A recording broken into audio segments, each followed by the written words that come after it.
Hello. How's everyone? Hi. Good evening, people. First stream of the week. Yay. Let's go. Hi, Pressville. Hello. Hi, Zero. Hi, Rabbit. Hello. You guys seem to have really missed Ace Attorney. Hi, Lolo. Hi, Lolo. Hi, Lolo. Yeah. Hi, Lolo. I'm moisturizing my thighs. Wait, that sounds wrong. Sorry. I mean, after I bathe, I always put some moisturizer on my thighs. It's not meant to mean anything else. And why not? Hello. Thank you for coming for Ace Attorney, my weekly Ace Attorney stream. Let's go. Hi, Kuro. Hello. Hi. Thank you for being here. Yeah, just now there was a slight technical hiccup because YouTube was being a bit funny, so I created two of the exact same waiting room, and I realized later that I was streaming to the wrong one. So I had to end the Twitch stream and start like another stream. So if any of you realized that there was something funny going on, that's why. Thighs, she says. Yeah, you gotta moisturize your thighs. You gotta take care of your thighs. You gotta nourish your thighs. You got to be good to your thighs, and then you will have beautiful thighs. You know what I mean, guys? Yeah, that's exactly what I mean. Nice. Moisturized thighs are the best, guys. Oh my god, I love moisturized thighs. The best kind of thighs are moisturized thighs, okay? Yeah. So, how have you guys been? I know a lot of you are probably like wait, I need to tell you guys something. Like today I was doing some was it today or yesterday? I think yesterday I was doing like HSR quest. I was doing the one with like Dr. Rachel and this absolute clown of a guy. This absolute clown of a guy interrogated me like I interrogate witnesses. That was like the gameplay where I had to present evidence and argue back. It was like a horrible dream. I'm like, I put Ace Attorney aside for this shit. Yeah, essentially it was like the same concept. It's just that there was no punishment. It was just Rachel endlessly like insulting my intelligence, you know, like prosecutors mostly do. In this game. Hold on, I need to get a nail clipper.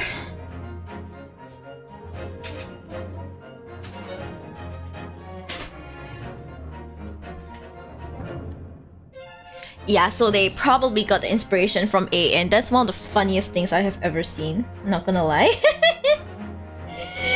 Oh my god. I was just like, I escaped AA, only to realize that there is no escape.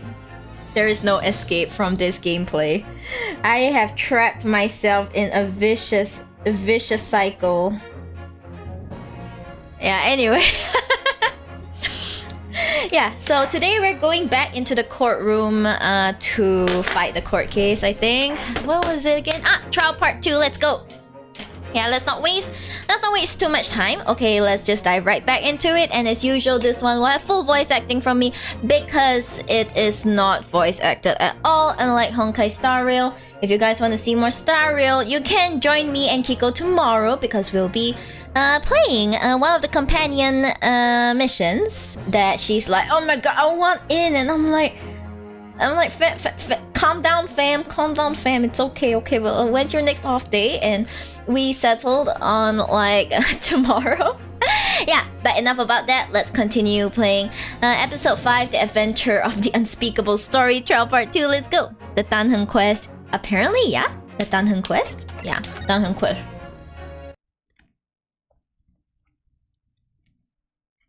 I mean, I've never quite seen her so thirsty for Danheng before, like, for a guy like... I can't English.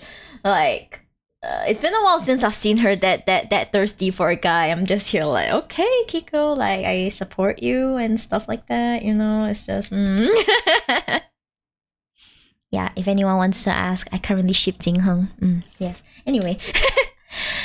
Order, please. Let us resume proceedings. Witnesses, you will now retake the stand.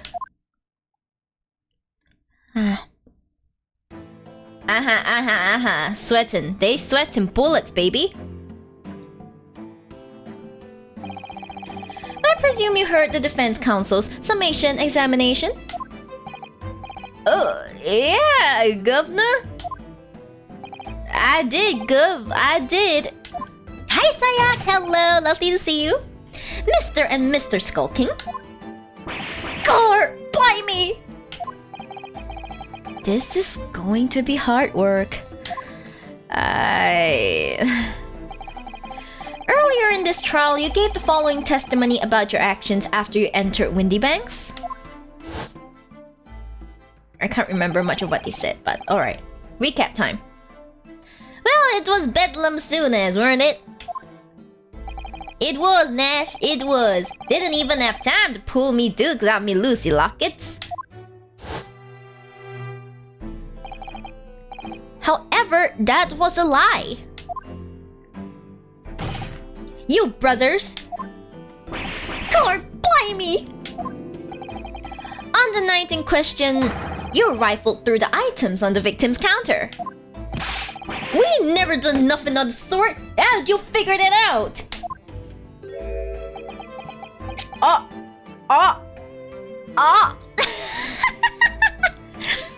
Some brothers you are. You can't even read each other's minds. You will now give formal testimony once again. You will tell the court precisely what happened on the night in question, and this time you will tell the truth. They let the cat out of the bag. They sure? Each lie that passes your lips serves to increase the severity of your punishment. Oh my god, can you not, Barack? And that, gentlemen, may deal a crushing blow to your chances of ever seeing the light of day again. Oof. Mia disclaimer, cute Shiba girly doing cute Shiba girly is doing great. Thank you for asking, Antarian.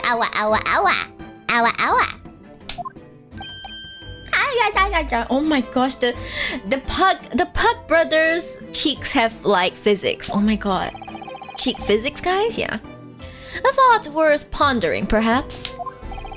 Say no more, Gub. We'll hear ya. We'll blab. We'll squeak. We'll peach. Yeah, no more lies, you little shits. Illegal entry, the whole truth. Ships we sniffer? Sniff? Sniff! Sorry. Alright, we did knock a few things over, but we weren't rifling for nothing. It was when we heard the gunshots, see? Made us both jump and all that stuff went flying. Lummy, it didn't have given me a fright. We was thinking that shooter'd come out the door and get us next. We stuck everything back where we found it and scarpered straight into him in the black. We couldn't have shot the pawnbroker, see? We never even had a chance, did we? I kind of thinking they're Mario and Luigi. Don't insult Mario and Luigi like that. They clearly look better than whatever the hell this is. So you admit to the defense's accusation. You did indeed ransack Mr. Windybank's countertop on the night in question. Not ransack, Governor. Nope. That's right, Nash. That's right. It's more like we tidied up. Yeah. Van Zix is so done with their shit. Ugh, sorry. By their own admission, these brothers entered the pawnbrokery under dubious circumstances. However, they panicked and fled on hearing the gunshot, having first made good their mess. The way you say it, we hardly sound like Rose at all. We don't, Nash, we don't. Can you make us sound a bit more cutthroat? At least Van Zieks has yet to give them the foot. The foot TM. We must wait for Van Zieks to give them the foot TM. Hi Sky, hello, how are you? I'm doing great, thanks for asking. Thank you guys for joining me tonight for the Great Ace Attorney. Yeah, excited. I love this game. I know I've been obsessed with HSR, but like, this is my first love, okay? It can't be coincidence that these men showed up at Windy Banks that night. There's more to their testimony than meets the eye. I'm sure of it. Hi Suzuka. Mio, I got a few new emotes if I want to see him. Sure, don't spam though. Yeah, I don't mind. Okay. We were ruffling for nothing. Uh-huh. Give me a moment, I need to look through the evidence. We were ruffling for nothing. Gilded cases. Excuse me. What are we supposed to look at now? Single round was fired. Oh, so they did move. Yeah, if you look at it, the stuff did move. You see, it's like the stuff moves very slightly. Let's see. Fold up device.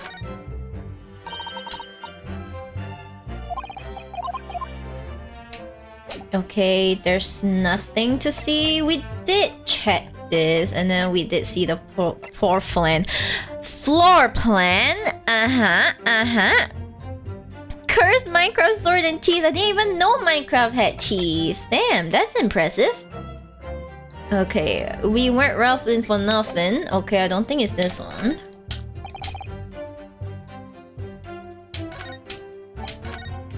Sorry. Hey. Give me a fiber. I think I should open my door and get us next.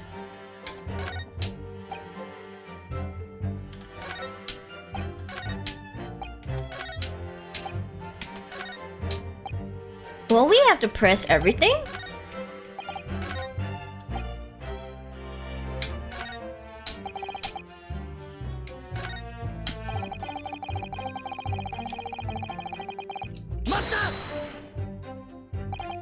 No, it's a poor flan. Poor flan. So you didn't try to open the storeroom door then? Dying can be fatal, I know, right? It's as shocking as it sounds, guys. Dying can be fatal. Not in your life. It went deathly quiet after that. It did. Put the wind right up me. But anyway, the door was locked, weren't it? No way that was opening. Yes, of course. It was locked from the inside, or so we've been led to believe. It was, Gov, it was. From the inside. Right, so we had no way of knowing what was going on in there, did we? Unless there was some other way to get a view of the inside of the storeroom. Like through the keyhole, or a spy hole, perhaps? Don't ring no bells, don't let no lights. We had to cut and run before we noticed anything like that. We still cutting our teeth in this game, see? But one day we'll really cut the mustard. Oh, seriously? Please, cut it out. You die when you're killed. Yeah, people die when they're killed, guys. No. But as we know, behind that door was the victim's lifeless body, with the accused not 2 feet away. Yes, unfortunately. Gina was in there, unconscious, with the gun in her hand. He's so done. When is he not done?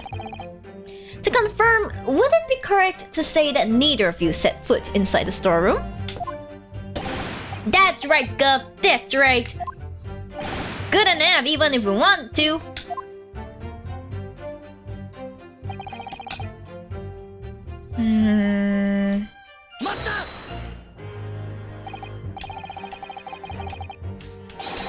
Power of Grand Theft Auto? What is that power exactly? Power of RPG Maker? That's nice. The handshake and the matching jacket. I know that's peak coolness, but they're really dumb. I cannot get past the dumb, sorry. Yes, whereupon you fired a shot from your own gun at Mr. Herlock Sholmes. Oh, we was a bit hasty there. We was, Nat, we was. Truth be told, I was already shaking like a leaf when you lot turned up. If you're shaking like a leaf, don't put a loaded gun in your hand. Good advice, miss. Good advice. Truth be told, mine went totally blank. Before your mind goes totally blank, make sure you don't have a loaded gun in your hand. Mental note made, miss. After that, we legged it down the street, but apparently we looked dodgy to the coppers or something, so they clapped the derbies on us like winking. Oh my gosh, I don't understand anything in this sentence. What the hell?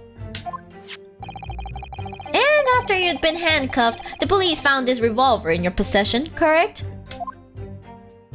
Well, yeah. But listen, that proved it, done it, eh?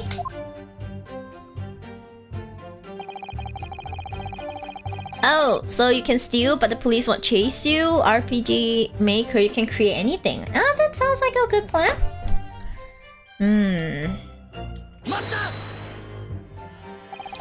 And why should we believe that? Oh, well, cause it's true, innit? The place was totally empty when we went in. At that time, the victim was already in the storeroom, having been forced to open the door by the accused who had a gun to his head. In other words, on the night in question, these two witnesses never even laid eyes on the proprietor of the pawnbrokery, Mr. Windybank. Correct? You've got it, mister! Down to a T! So the Skulkin brothers never actually encountered Mr. Windybank? Is that really true, I wonder? That's it? That's the full extent of their testimony? What is it, Runo? You look very fierce. I could pour you some herbal tea if you're tired. Oh, thank you, but I'm fine. Being such a logical thinker, you'll probably laugh. But I feel as though these brothers are still hiding something. Something important. It is nothing more than a feeling, though. I have no proof to support it. Well, feelings can be very logical at times. Sorry? People's expressions, the movement of their eyes, the words they choose. You can take all that in and your brain will quietly analyze it to come up with a feeling like you describe.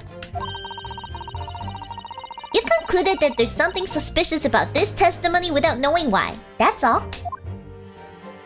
I think you should trust your instincts. Iris, thank you. Sometimes I think if she's 10 years old, I must be 5. Oh man, same. If she's 10 years old, I must be 5. Jesus. Shiba, is this Skyrim? What? Skyrim what? I've never played Skyrim. Let's press everything. If that's the case, then why didn't you testify to that effect in the first place? Well, you know, we ain't exactly squeaky clean, are we? We ain't, Nash. We ain't. If we admitted something like that, people would think we was up to no good. Well said, Ringo, me old China. We only land ourselves in even more trouble. And in fact now, as a result of lying in your previous testimony, that's exactly what you've done. Landed yourselves in even more trouble.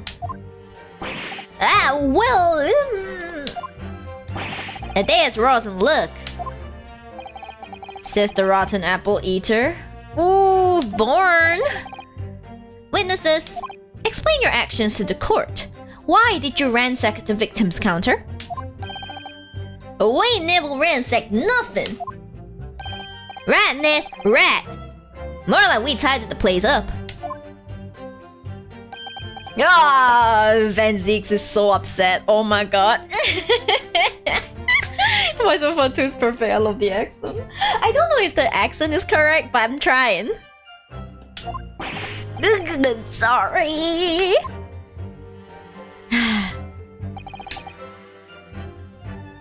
Okay, let's press this one. So what you're saying is, the sound of the gunshot shocked you so much, you knocked all those things off the counter? Oh, hi Jay! Thank you for hit pat and hi Jay, thank you. Thank you. Well, it shocked one of us that much, yeah? This bag of nerves needs to learn to keep its shirt on. Look, it was loud, alright? Blimey, midday granny would have woken up at that bang.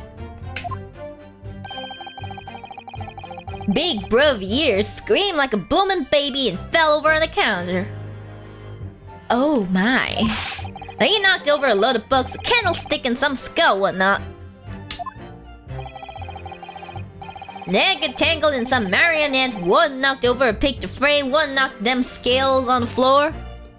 Redeem munch? What munch? What munch? You've really mastered working quietly then. What munch? What thing? Redeemed what? What? Some more? What a racket! Me granny would have been scared back into her grave at a clatter like that. So in short, the gunshot took you by surprise.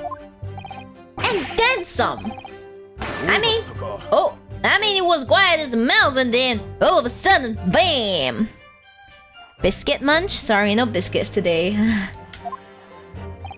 Alright, and picture the scene, right? I hear the shot, then next thing I know, there's a skull rolling across the floor.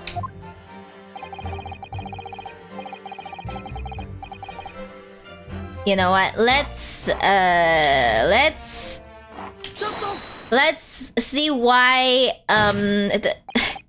Inspector Gregson is like Inspector Gregson, do you have something to add? Like I keep saying, I don't appreciate being lumped in with these scoundrels. No, something to add about their testimony? You seem to react just now at what Mr. Skulkin said. Did it make you think of something? It's probably nothing, of course. I wouldn't even bother to mention it. Only... well, the fact is, cases don't get solved if you ignore the little details. How about you just tell us what's on your mind? Yes, Gregson, come on. Gregson, my old boy. As you know, we brought these fellas into the yard for questioning last night. And the statement they gave then told a slightly different story to what they're saying now.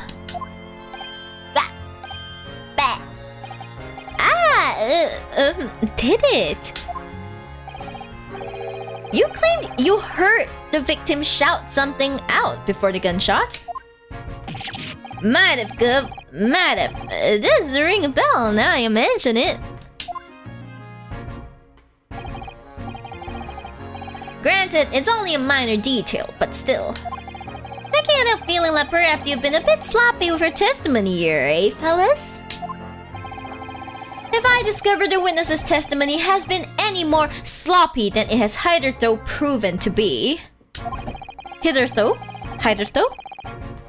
Never mind, I don't know how to pronounce this anyway. I shall be forced to bring the very harshest punishment to bear against them.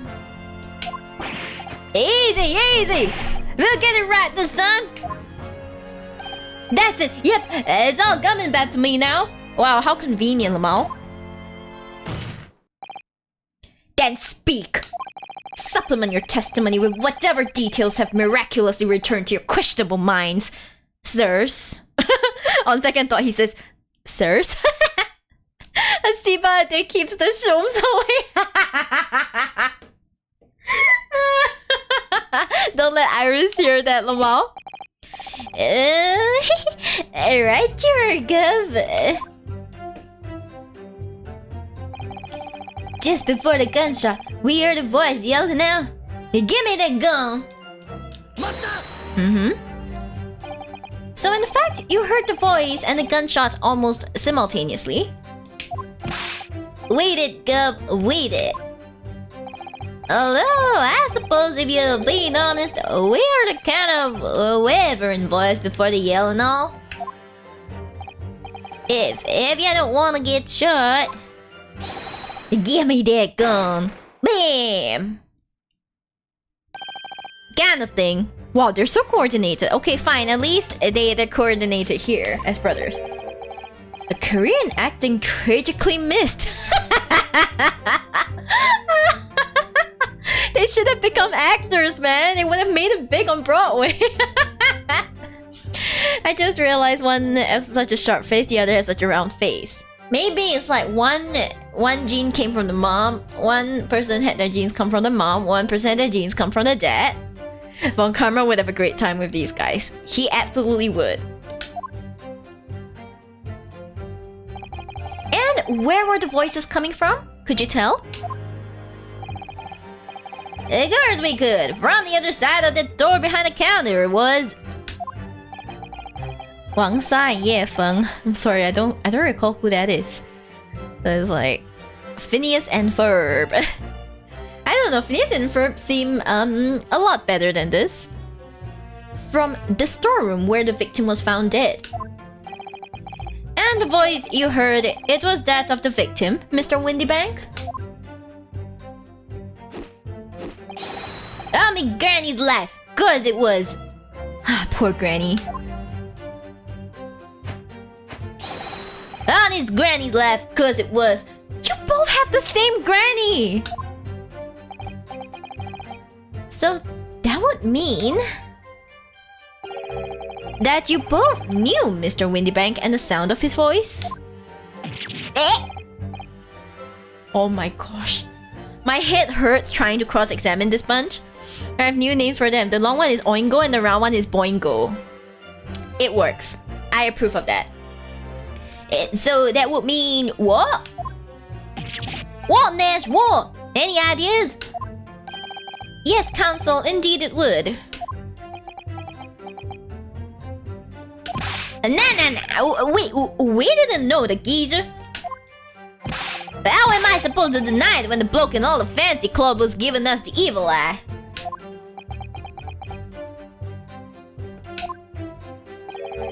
If you value your lives, you will ensure testimony is accurate and true.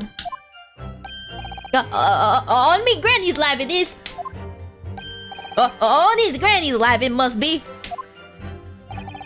It's a good job his granny's dead.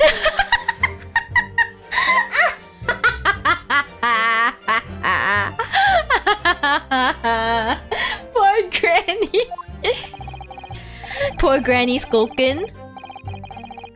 To summarize then, immediately after hearing the voice of the victim, you then hear the gunshot, causing you to stumble and upset the items on the counter, scattering them over the shop floor.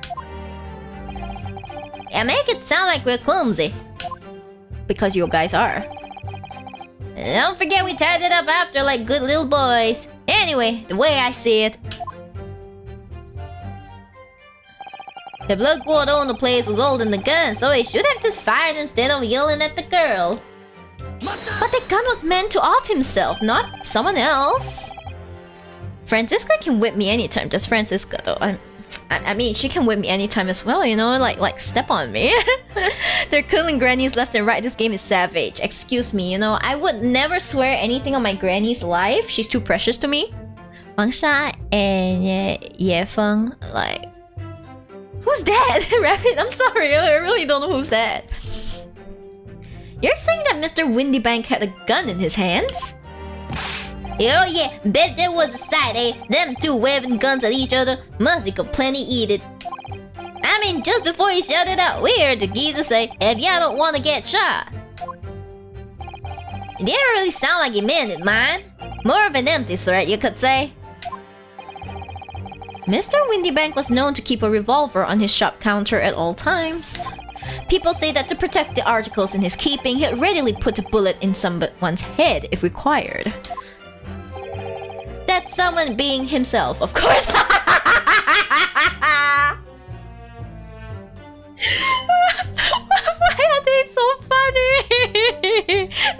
being himself, of course. To protect the articles, he would put a bullet in someone's head and someone being himself. I need to stop laughing, I'm sorry. Good grief! Extraordinary devotion indeed, if alarmingly misguided. Well, he certainly sounded like he was ready to pull the trigger the other night. Only the person he was gonna shoot beat him to it. Cooled his goose proper. Bet he wished he'd squeeze the trigger instead of wasting time shouting, "Give me that gun!" And it was directly after those words that you heard the gunshot. It was more or less at the same time, Guff. Give me that gun! Bam! Gun thing. Yes, a career in acting very tragically missed.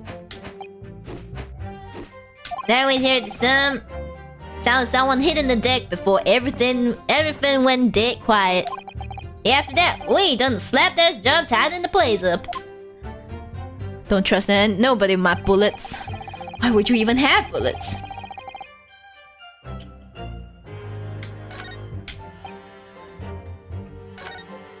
Wait, I'm not sure, like, what we should do now. Oh, Scarpert.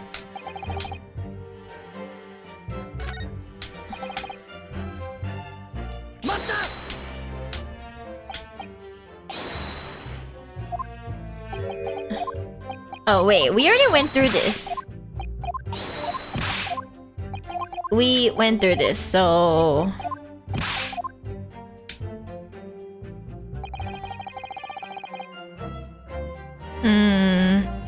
Actually, comedians in your parents' grandparents' era?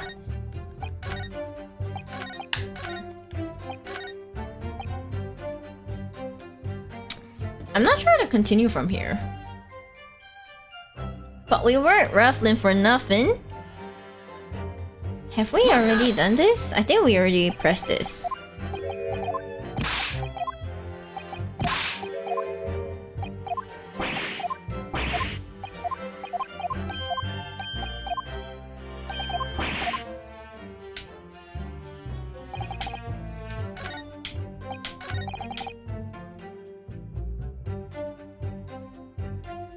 Let's see if Iris has anything to say about this.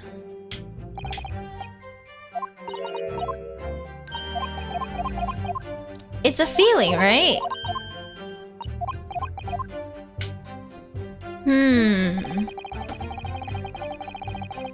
Sorry guys, I really don't know what to do next, so I'm just gonna like... Great Ace Attorney. Now walk through. Like I gotta go and see what the hell this is, man. Part 2. So essentially we kind of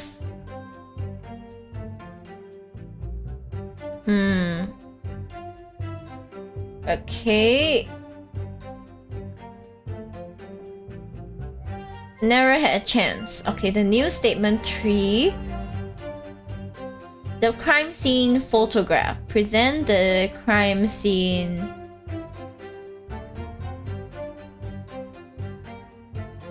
Crime scene photograph. Okay, so on statement 3.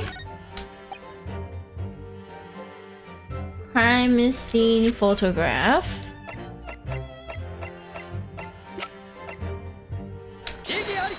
Igiari.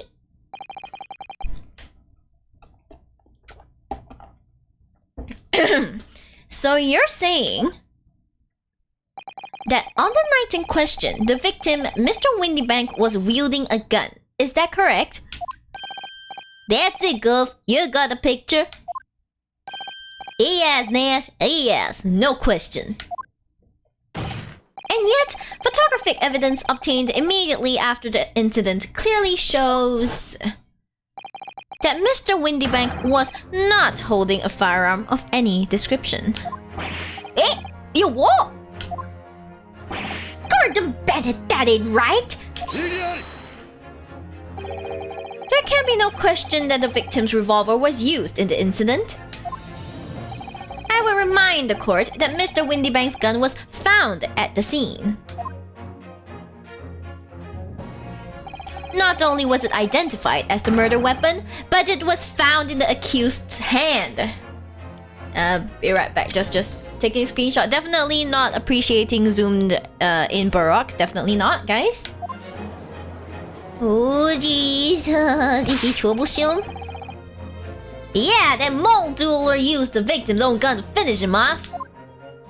Give me that gun! Bam! Kinda thing. Stay exactly where you are, right there. Hi, Corky. Eh? If the crime had taken place as you have so colorfully described in your testimony, wait, he was shot in the back. It would give rise to an undeniable and significant inconsistency in the final moments you just acted out. Goodness! Are you sure, counsel? You intrigue me, my learned friend. But let's see some evidence to support your claim. Where is the proof that demonstrates this inconsistency in the witness's portrayal of the victim's final moments? Where is the autopsy report? Yeah. Let's go. According to their testimony, the witnesses claim to have heard a shout of "Gimme that gun," followed by the gunshot. Indeed, with the two events happening almost simultaneously, or so we've been led to believe. Yes, that's right. Now, if that testimony is true, it would mean that at the moment of death, the victim and his attacker would have been facing each other. However, in the autopsy report, it clearly states that the victim died instantly after being shot from behind.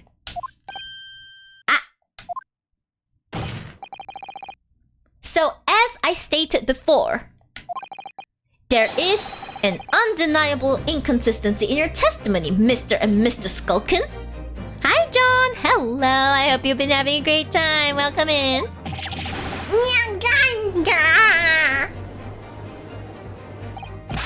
But it's the God's honest truth.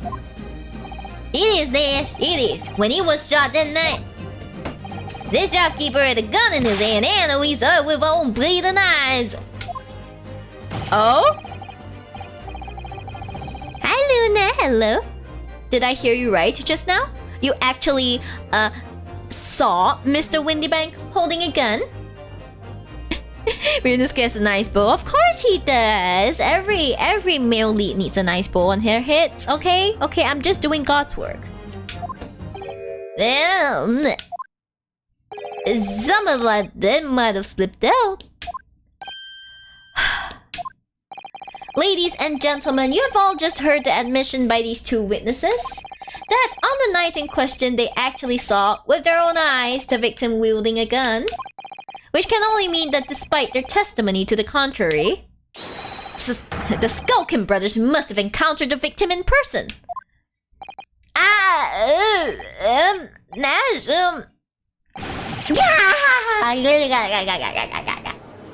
my gosh, these brothers are so dumb. Order! Order! Order! Witnesses, explain yourselves at once. Well, the thing is, it weren't supposed to, It would seem that my previous warning fell on deaf ears. I made it quite clear that false witness would be the death of you. They just smashed their foot. They're good at that. Am I to understand that you replaced the untruths of truths of your original testimony with renewed lies? Ever so sorry, Governor. Truth is, cut it out, Nash. Cut it out. If we blab now, you know what he'll do to us. He? Who are they talking about? Let me make your position here perfectly clear. You will talk. There is no other option available to you.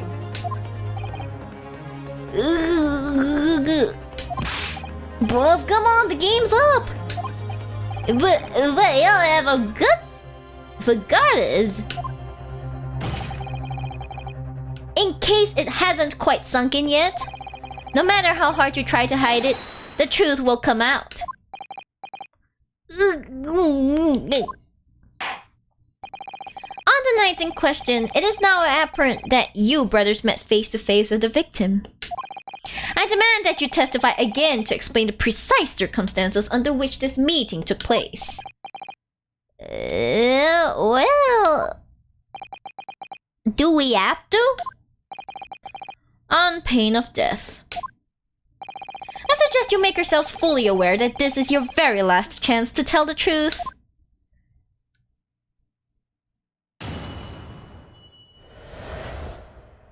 Encounter with the victim. Alright, so we just got inside the cave and Eve desirably when Jesus showed his mug. Give me that gun, he bellowed, and then he flew at us like he was possessed. I thought we'd had it. Just imagine being afraid of people outside the law, lol.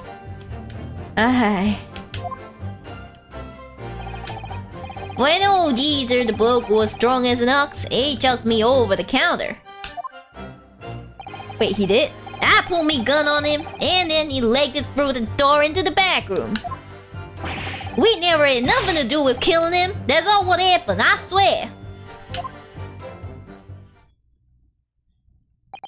Avian, I'll buy him back inside, but then Gumshoe tell you the autopsy report is outdated. You're outdated, Vian. It's been a while, okay?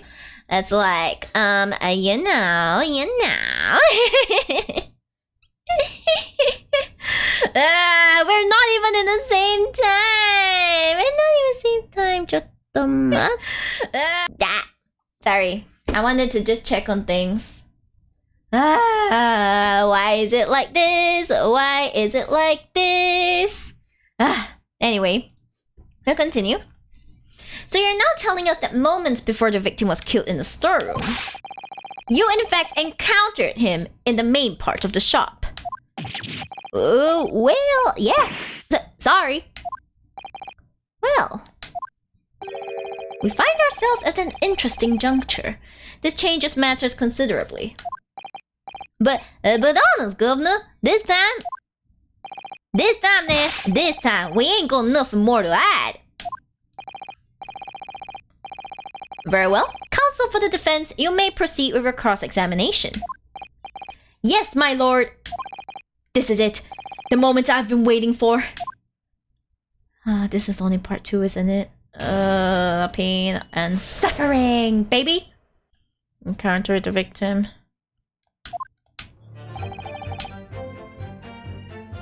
I'll just press everything because I'm just like, When you say geezer, I presume you mean the victim and proprietor of the shop, Mr. Windybank? Who else? Sorry, I mean, that's right. We was keeping a close eye on the entrance to the gaff, obviously. But we never thought no one was gonna come out of the back room like that. The back room being the pawnbrokery storeroom? Yeah, that must be where he popped up from. Only place he could have been. So it would seem the victim was already in the storeroom when these brothers entered the premises. Which means Ginny must have been in there at that time. At that point as well. But that doesn't make sense, does it? If Gina had threatened Mr. Windybank into the storeroom with her at gunpoint, then why would he have emerged from the same room all alone when the brothers arrived? Oh, I don't know. Did you see the accused at the time? Well, that mall tooler? Couldn't tell ya. No way, Cobra. We had bigger fish to fry then. I mean, the old geezer just lost it. Okay. Okay. You mentioned that Mr. Windybank shouted those words in your previous testimony too. However, you claimed that you heard him yelling them on the other side of the storeroom door. Oh, did we? But the truth is, he was shouting those words at you, wasn't he? Well, yeah. Was the victim Mr. Windybank wielding a gun at the time?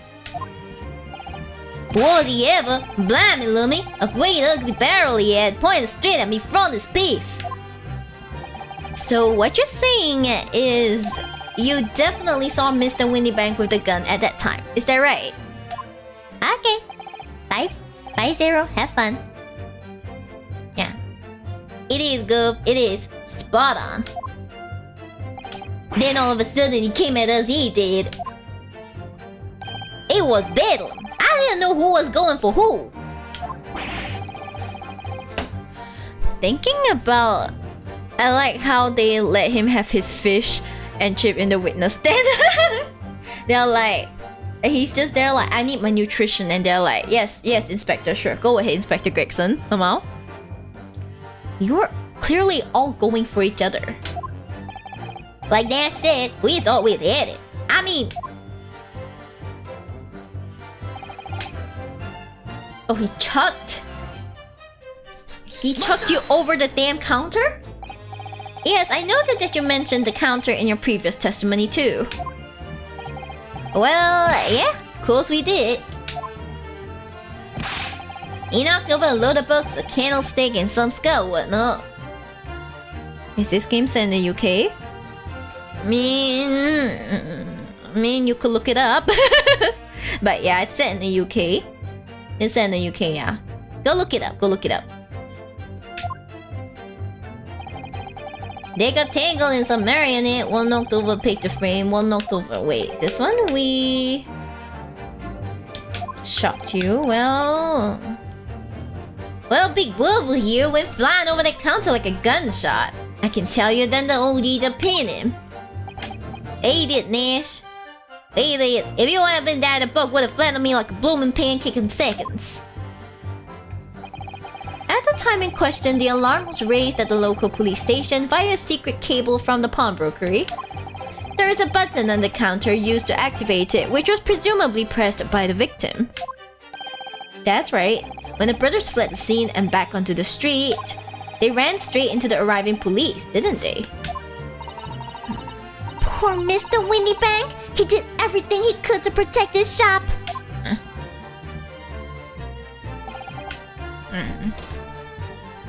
Okay.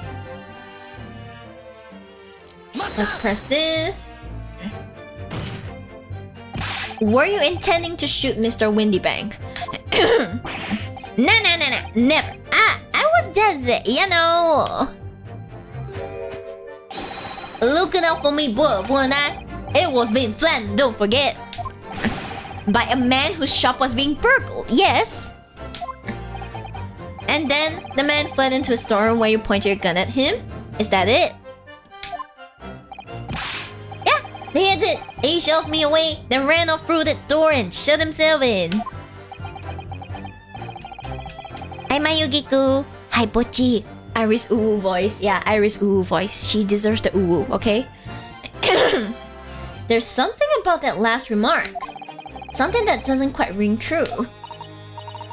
Oh, I wonder why Mr. Windybank ran away into the storeroom. What? Well, according to what everyone's saying, Genie was in there waiting for him with a gun. Ah, yes, that's right. Gina allegedly used Mr. Windybank's gun to threaten him and force him to open the storeroom door.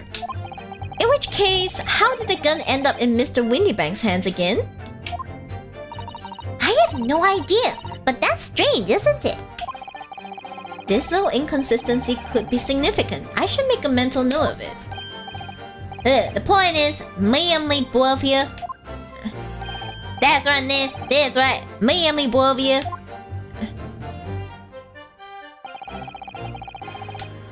We never here. I need nothing to do with killing him. Okay, then speak. You say you had nothing to do with it? Nothing at all.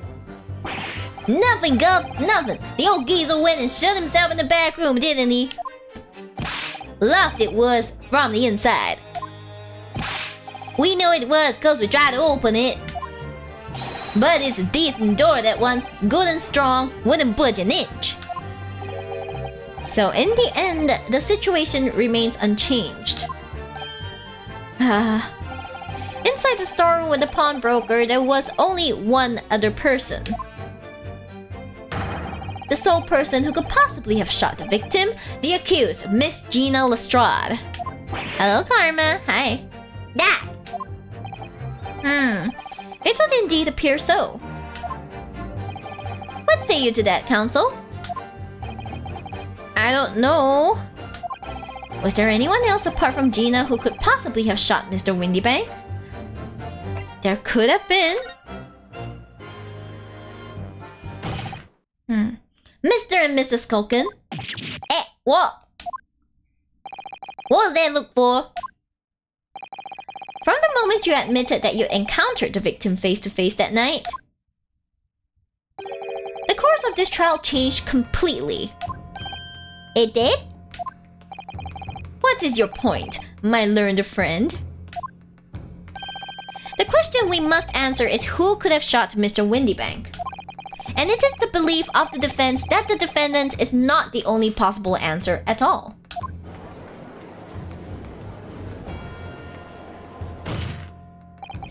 You have my attention. In that case, let us return to this plan of the premises.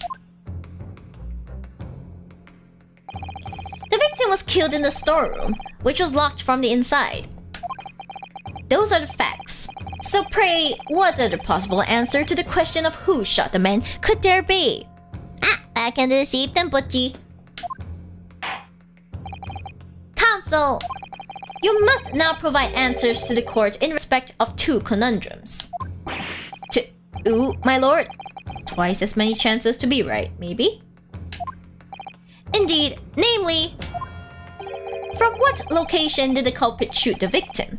And furthermore, where was the victim at the time? Understood, my lord. Are you alright, Runo? Okay, no, I'm gonna save here. Because this is dangerous. Yes, this is absolutely dangerous. Let's go. I'm not entirely sure, but there's one thing I am sure about.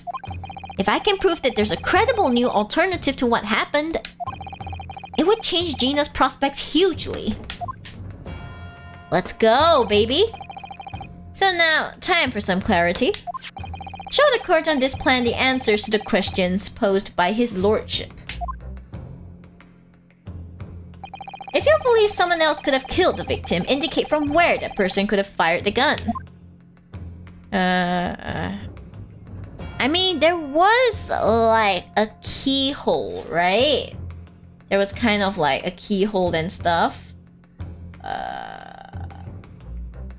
It has to be from outside. It has to be here. The defense believes that the victim could have shot the victim from this location here. Hi, Honeyco. Hello. Hello. Welcome in.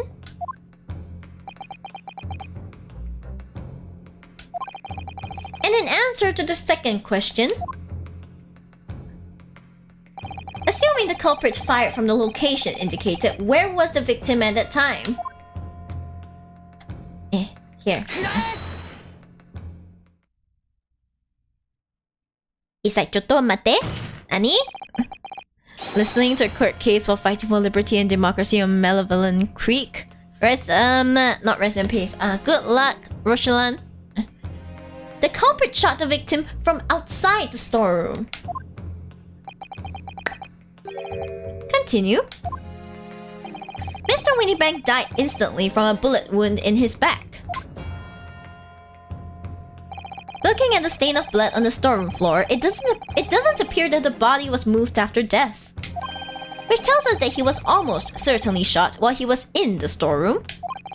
However, the crucial point is, where was the shooter when the fatal bullet was fired? So you're adamant that the shot was fired from outside the storeroom. Well, according to the Skulking Brothers' earlier testimony, Okay, what did they say? I pulled me gun on him, and then he legged it through that door into the back room. If Mr. Windybank ran away through the door, we have to assume that the door was open at the time. Ah! It was at precisely that moment when the victim was fleeing for his life that these brothers had the perfect opportunity to shoot the man in the back once he was inside the storeroom. Oh, baby! Oh, baby! Oh, baby! Oh my gosh, what? Come to think of it, do you remember what the prosecutors did at the start of the trial? Moving on to the findings of Scotland Yard's coroner, his report states that the bullet entered the body on a rising diagonal trajectory. It means the victim was likely shot by someone significantly shorter in height than himself. Oh boy. Poor man! Shot while he was running as fast as he could to safety. Of course! He would have been leaning forward as he was running away. So even if the bullet was fired horizontally, it would still have entered his body on an upward trajectory. So the culprit isn't necessarily someone shorter than Mr. Windybank? I'm sure my learned friend can't have forgotten that the storeroom door was found closed and locked from the inside. You claim the victim was shot as he fled into the room. Dare you also claim his corpse was dexterous enough to turn the key in the lock? He is so funny. But what if someone else locked the door? Yes, there is someone else who could have locked the storeroom door. Hi Ruka, hello. Is that so? Very well then, counsel. Present your hypothesis to the court. In the scenario just described, the defense's assertion is that the victim was shot from outside the storeroom. In which case, who shut and locked the storeroom door from the inside? It's likely Gina Lestrade, I believe. Obviously, the person who locked the door was the only other person inside the storeroom at the time. The defendant, Miss Gina Lestrade. That's absurd! You're suggesting that the accused deliberately engineered the sealed room? For what possible reason? I don't even know what you're talking about, Rochulin, but yeah, sure, send dudes. I'll send 2D dudes, Lamau. Such actions would only serve to tighten the noose around her neck. I am inclined to agree, I must say. Well, counsel?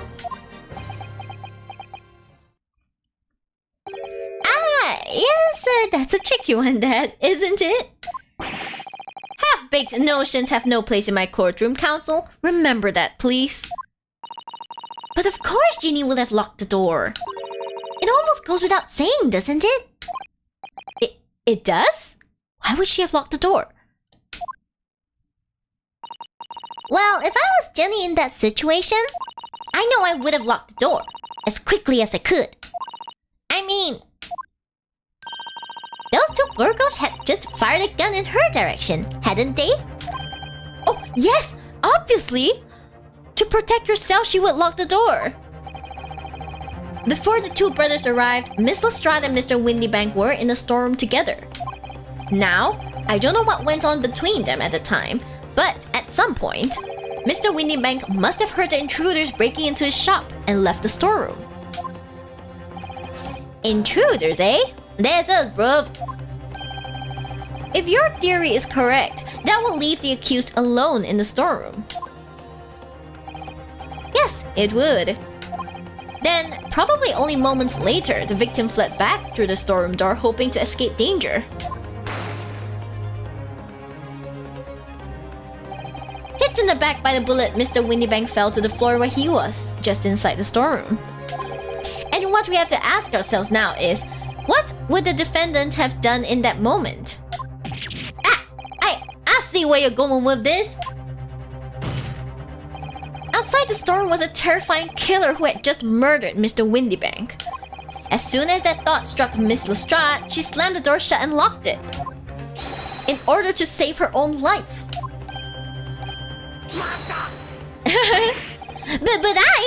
but we ain't the ones who done it. We ain't, Gov, we ain't. You gotta believe us. I mean, come on, we'll never shoot no one. You shot Sherlock Holmes though. That's blatantly untrue. I know for a fact that you would. Because before my own eyes, you shot Mr. Sherlock Holmes. Ooh. There is only one logical conclusion here. Mr. and Mr. Skulkin, you brothers had every opportunity to have been the true perpetrators of Mr. Windybank's murder.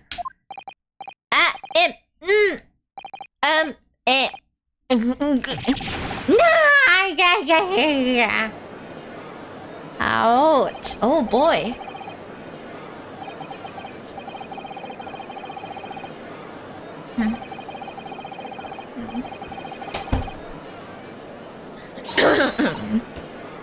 That was amazing, Runo! All the members of the jury seem to be firmly on your side now.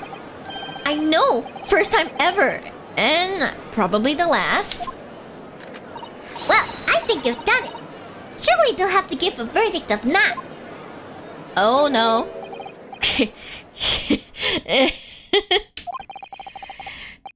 An admirable effort, my learned friend.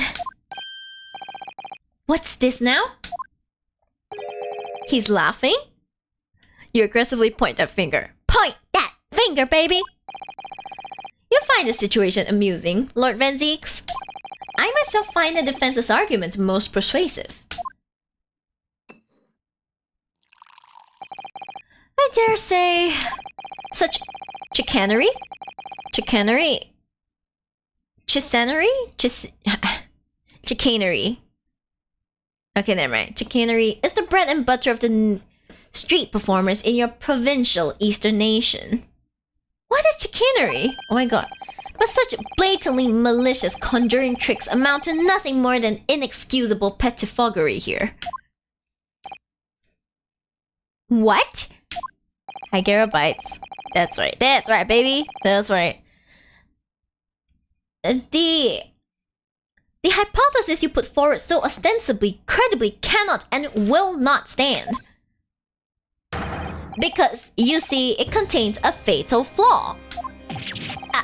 A fatal flaw? Where? Where is it? Do you mean to tell me that you're unaware of your logic's failing? I say, Lord Van Zeeks, might be an idea to explain this bally conjuring trick or whatever it is to the troops on the ground, The fatal flaw in my learned friend's argument is really very simple to understand. Can you not? Assuming you're not too dim-witted to count bullets. By George, count bullets? Oh dear. He noticed them. What's everyone talking about? There are only 2 bullets shot, I guess. Counsel! Yes, sir. Tell the court how many bullets were found at the scene of the crime. 2 bullets.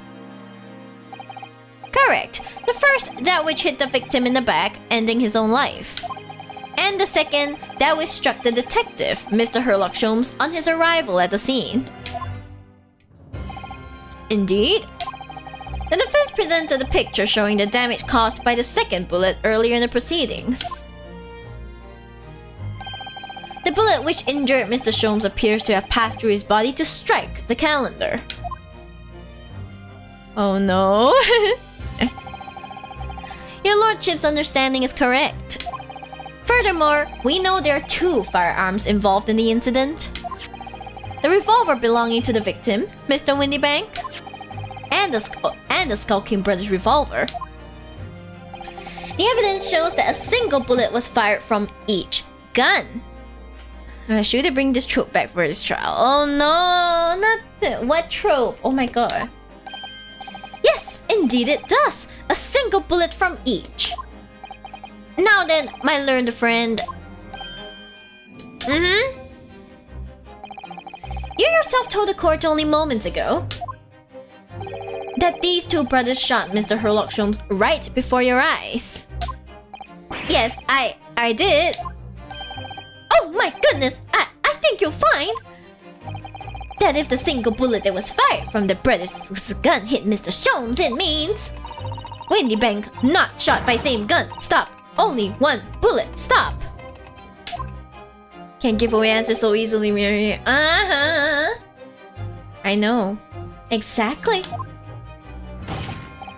Yes, this Nipponese street performer presented an ostensibly credible argument. However, it was never anything more than a diversionary trick with no hope of standing up to scrutiny.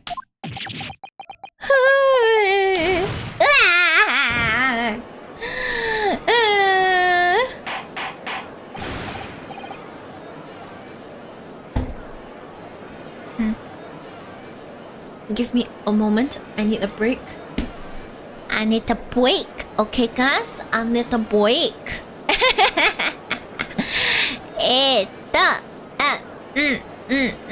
I mean,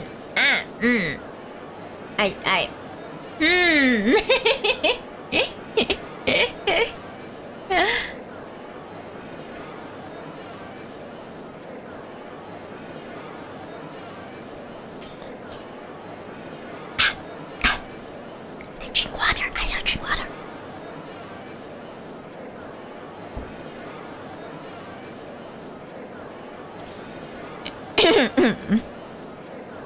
Order! Order! Order!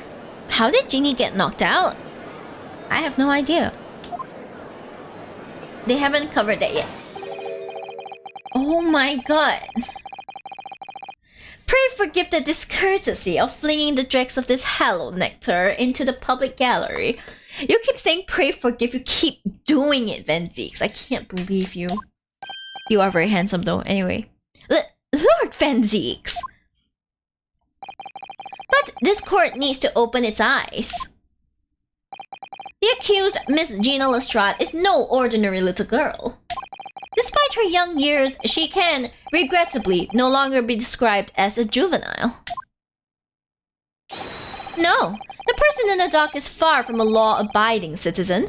She has a past riddled with criminal conduct. The truth is, the accused broke into the pawnbrokery on the night in question with loathsome intent. As we can see beyond doubt in this print, which depicts her threatening the victim with the murder weapon. And I have here in my possession one more piece of evidence the prosecution wishes to present. That disc!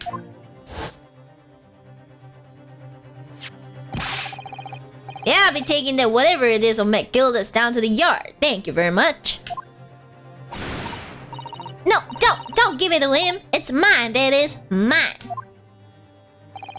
I'm sorry, miss. But anything belonging to McGilda has to be taken in as evidence now. Oh? Yes, that music box disc. McGilda's music box disc. The very day before the hateful murder of Mr. Windybank, the accused attempted to make off with this article, which clearly doesn't belong to her.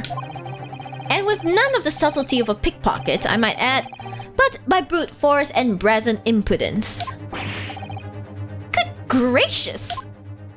Make no mistake, any sympathy for the accused on account of her years is misguided and dangerous. There are no depths to which this girl would not stoop if pushed, no crime she would not commit. The court forgets that fact at its peril.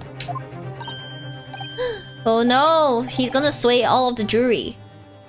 I see. I think it would be prudent to take this music box disc into evidence, counsel. As a grim testament to the... Lord Vanzeeks, Inspector Gregson, what? Yes, Inspector? We had a meeting yesterday at the yard with the prosecution service, and I think it was agreed that the disc wouldn't be used as evidence. Oh!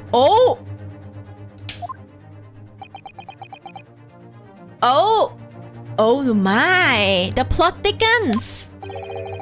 What's this all about? Why is the inspector acting strangely? That's the first time he said anything to Van Zieks at all. I am unaware of any such meeting. But those were the instructions right from the top. The government bigwigs were insistent. Inspector, I am the prosecutor and I alone determine how to present my case. Your warning is noted. Thank you.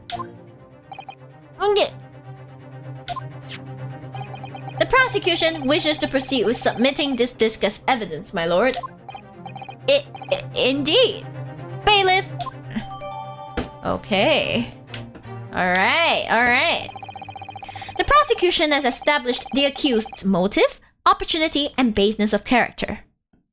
Damn, he is crushing the fish and chips. He's sus. Things are sus. Things are like super sus. There is nothing more to add. Wow, look at that bow. Ladies and gentlemen of the jury, I await your informed decisions and rest my case. Decisions and rest my case? I don't believe it. Huh? I had the jury on my side for once for all of 5 minutes. There, buddy. That's rough, buddy. Oh dear. It wasn't even for 5 minutes, Runo. My lord! Wonder if I might say something at this point. Proceed, Mr. Foreman. Been stumbling about in a bit of a fog up to now, if truth be told, but all of a sudden... The answer is bally obvious to me and my men. There's only one thing for it. Oh, no! Very well. The court will hear from the jury. Ladies and gentlemen, you will present your leanings as to the defendant's culpability. Yuzai.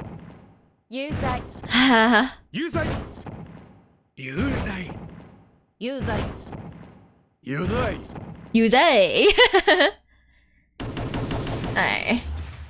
The old man is still like bashing his head into the counter.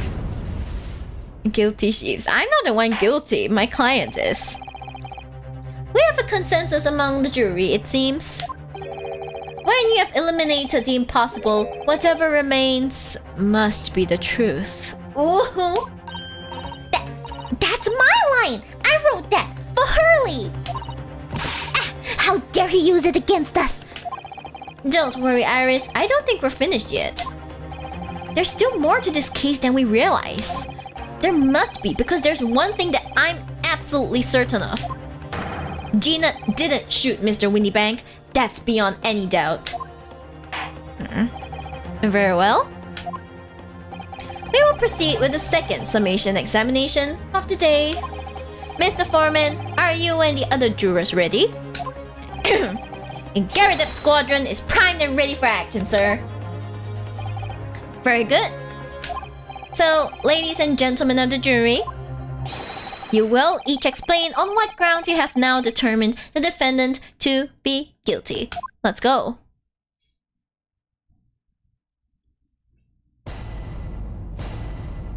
Judicial findings.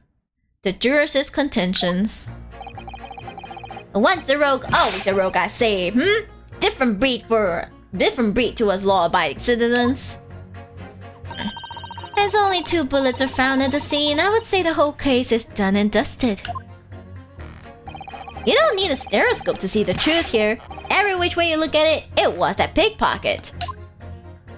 I never imagined that simple operation would cause me such grief. The accused attempted theft on the previous day. I can see I'm in for a busy day ahead. I am ballistics expert. I have seen many shootings, and there is nothing I do not know about guns. That... What the hell is that? You just seem to there's no remaining room for doubt.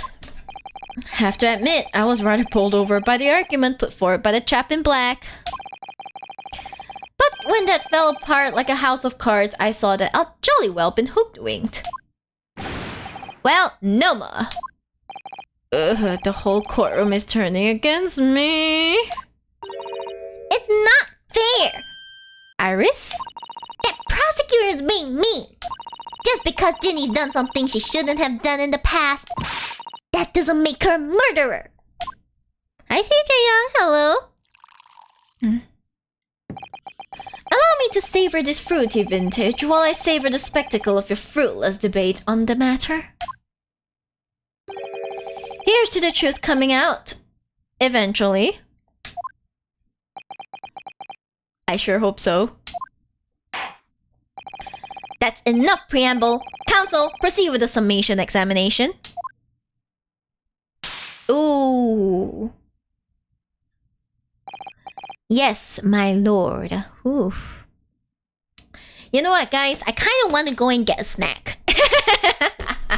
I really want to go and get a snack. So, give me a moment. I will go and get a snack. Okay, I'll go and get a snack. I'll be back. I see Rabbit and I associate Rabbit's name with snack, so I have to go and get a snack now. Let's have a very short break. I don't think I'll put you guys on the screen. I'll just go and grab the snack. Yeah. See you in a bit. Hey.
Hi, I'm back with snack. The only thing is that this snack is a frozen snack, so I have to wait for like half an hour before it's edible.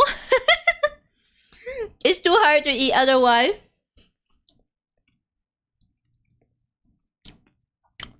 Meanwhile, I'm having like a New Year's snack, so I'm just munching on it. The time is I'm eating dessert from Tim Hortons too. You make me want to have dessert from Tim Hortons.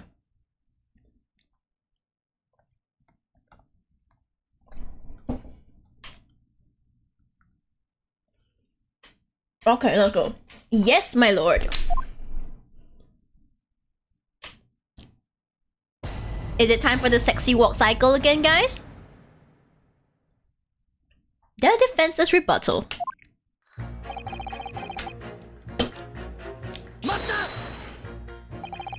Just because Miss Lestrade has a history of pickpocketing, she must be guilty of murder. Is that what you're saying? Ah! Well, are all members of the British Army so quick to judge? Ooh! I beg your pardon? Are Are you mocking Her Majesty's Armed Forces, the greatest military organization in the world? No, I'm simply illustrating my point. Making assumptions about people because they're a soldier or a pickpocket is wrong and dangerous. Well, yes, might have a point there, I suppose. But let's not forget the girl had already shown she had it in her from before. She's clearly a criminal sort through and through, can't deny it. When you say that she'd shown she'd had it in her, are you referring to this? Exactly. Tried to swipe that only a day earlier, Or am I mistaken? Not exactly. She did try and steal it. Excuse me. Given that I was actually there at the time, it's hard to refute that. I've never actually seen the real thing. I can't wait to have a closer look at it. Oh, yes, of course.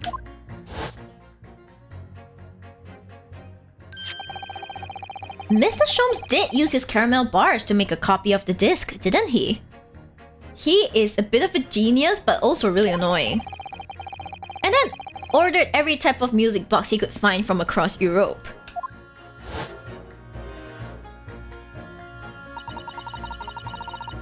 We still don't know what tune it plays though, do we? But I'd love to see how the original compares to Hurley's copy. McGilded's disc. Could it be a clue somehow? Perhaps we should examine this in more detail. Oh, okay. 2 can play at this game? You wanna examine it in more detail? Let's go.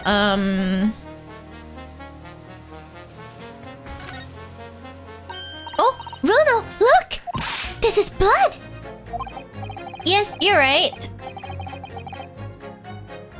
Just a small smear, but definitely blood. Actually, I feel as though I might have noticed that before. Haha, then it's my time to shine again. I thought I'll be waiting forever. Alright, hold still with that disc, Bruno. Can we get this done quickly, Iris? In a flash. What color is it? What color is it? Eh? Oh, a lovely bright shade again. But green is Herlock's color. Wait, that color? What is it? It's just that green. It's not the first time we've seen that color, is it? That's Herlock's color. The blood samples portfolio has been updated in the court record. Ooh, this is important, guys. This is very important.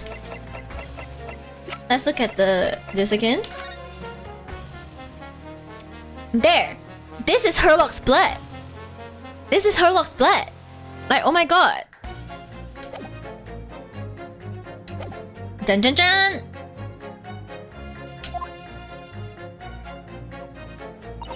As only 2 bullets were found at the scene, I would say the whole case is done and dusted. Yeah, whatever you say, homie. Is the number of bullets that has you convinced?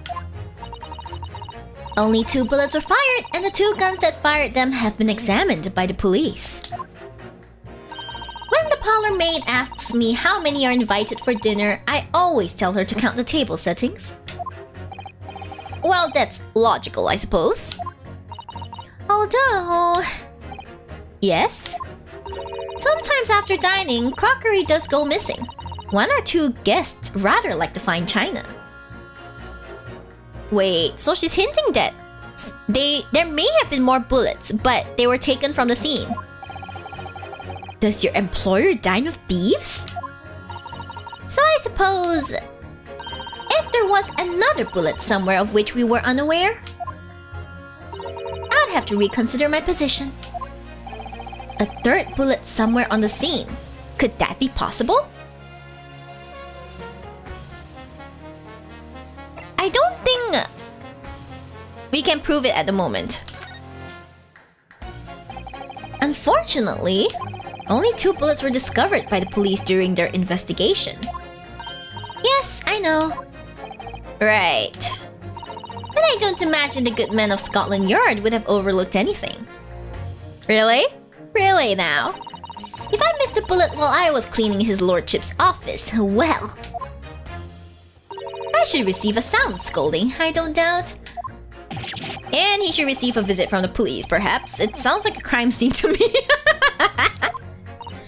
A third bullet. It would completely turn things around if there was one, wouldn't it? You know, this maid is very funny. I quite like her. She was there for the first case, and I think she's back again for this case, so it was extra funny. You think we might find one lying around somewhere? Okay, let's So basically she hints that we should find another bullet, okay? Let's just press this. So if I've understood correctly, you need two pictures. A left eye one and a slightly different right eye one. Yeah, exactly! Then you can see the scene in 3 dimensions, like this. So if we have 2 bullets, I don't suppose you can see anything useful with them? I think you'll find that no matter how much you squint, the truth of the situation always looks the same here. Ouch! Ouch! That burn! Ouch! The only person who could have shot the victim is that girl in the dock. How can you be so sure of that? Think about it. The Skulkin brothers shot the great detective, didn't they? Yes, that's been mentioned once or twice. Well then, surely it's coming into focus now, isn't it? This is a waste of time. I'm not going to change this man's mind anytime soon. Okay, so basically, we're not dealing with this guy this time.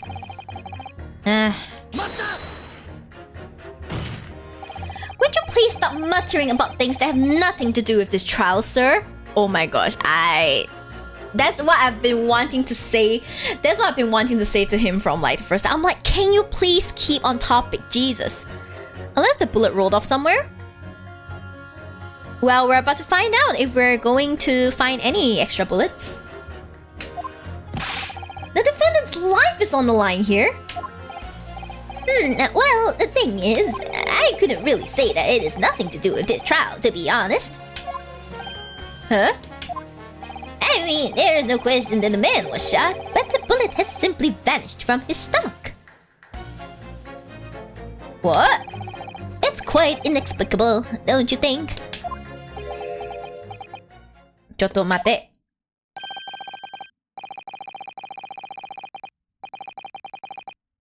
Oh my god!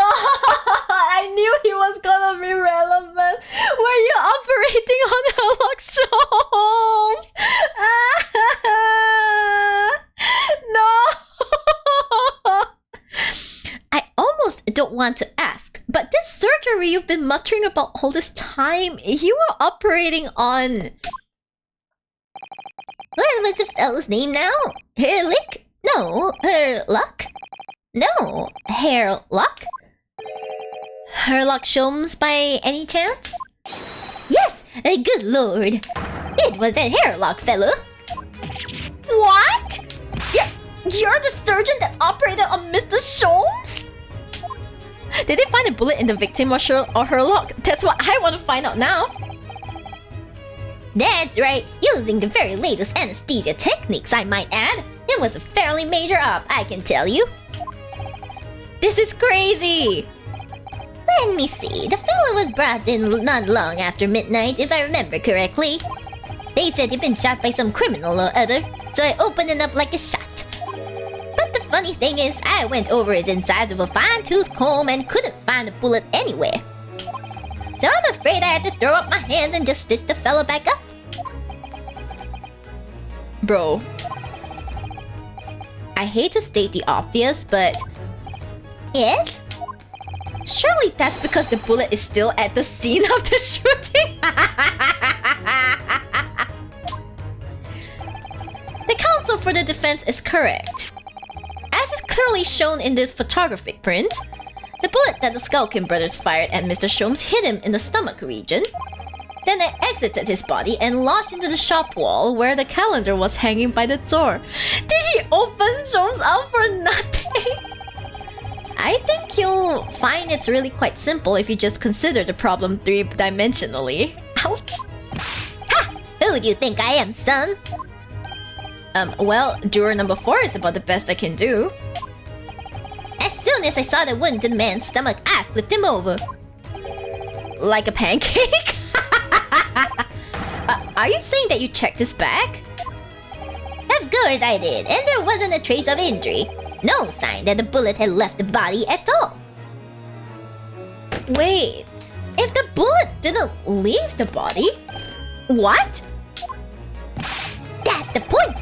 The only logical conclusion was that the bullet was still somewhere in the man's innards. Which is exactly why I said about slicing him up. And I'm still none the wiser even now. How many times do I have to say it? Wait. Can somebody please explain how it happened? Can somebody please solve the mystery? It's almost as much of a mystery as how this jury was put together. No, help me! Help my sides! It's almost as much of a mystery as how this jury was put together. Weird team, oh my gosh. And I thought I was bad at creating my Honkai Star Rail teams. Like, they are even worse at it. They're even... I got pop a snack in my mouth.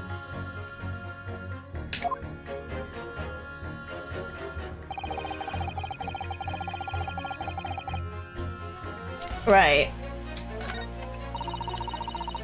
I'm so confused. I'm so confused.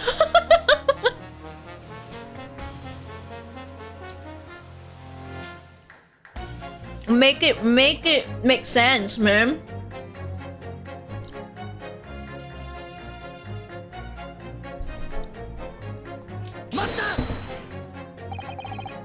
No, basically there was no exit wound, right?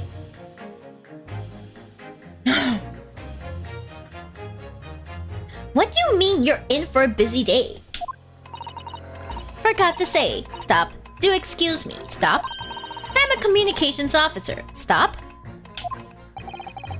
A communications officer? Does that have something to do with sending telegrams? Everything from personal messages written by members of the public to the latest news in the capital. I convert all the messages into Morse code and tap it out to the entire world electronically. To the entire world? Thousands of miles of cable under the sea. Stop. Worldwide communication network. Stop. Information transmitted to and from all corners of globe. Stop. Ah, yes, she was getting equally worked up about radio waves or the like before, wasn't she? I specialize in communicating information from government departments and newspaper offices. I see.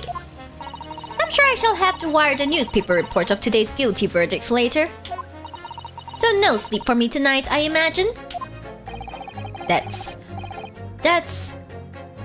rough, buddy. Let's just finish the trial first, shall we? Okay, she's not gonna be of much help. Okay, let's yeah. I thought you were just a tourist. The bullet expert, Lama. Good day. I am visiting London for sightseeing. I would like to take bus to Crystal Tower, please. There's no way he's just a visiting tourist. So you're a ballistics expert? Who knew? I have much experience with guns. Ah. I have lived through many, how do you say, extreme, violent bath of, blood of, extreme violent blood baths, perhaps? Those extreme violent bloodbaths. English is very difficult tongue. Considering the sort of people you associate with, I'm surprised you still have a tongue. Hey, don't be rude. Hey, rude. Anyway, if you have questions about bullets and guns, you ask me. There is nothing I do not know. No mystery I cannot solve. He's very confident in his knowledge of guns, that's for sure. But if possible, please only in Russian language. He's not very confident in his knowledge of English though, is he? Ah. No, still, we should bear it in mind. He's our man if there's a mystery about guns or bullets, okay? Van Zieks has managed to convince everyone. When you have eliminated the impossible, he said, but he hasn't! If we're going to fight back, we need more material. And we have to fight back. We have to turn this trial around again. Okay. Give me.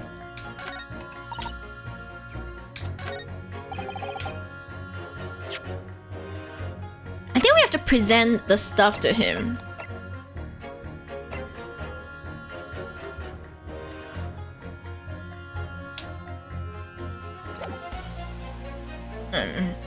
But first, let's see. Nothing I do not know about guns. Oh right, where's an expert when you need one? Yeah, exactly. Okay, let's go. I'm confident, okay? Pit this guy against this guy. Let's go. Those two statements clearly contradict the idea that all I do is pit jurors against each other. Oh, a ballistics expert! Pitting. P-I-T-T. On the night in question, Mr. Sholmes was shot by one of the skulking brothers. But since there was no sign of an exit wound on his back, we must assume the bullet didn't pass through him. However, no bullet was found lodged in Mr. Sholmes' body either. Furthermore, a bullet was found lodged in the wall of the shop where Mr. Sholmes was shot. So, what in the blazes happened essentially? Juror number 6. Hello, my name is Whelan. Pleased to meet you. This apparent contradiction in the facts that is so clearly troubling juror number 4. Are you able to explain the mystery?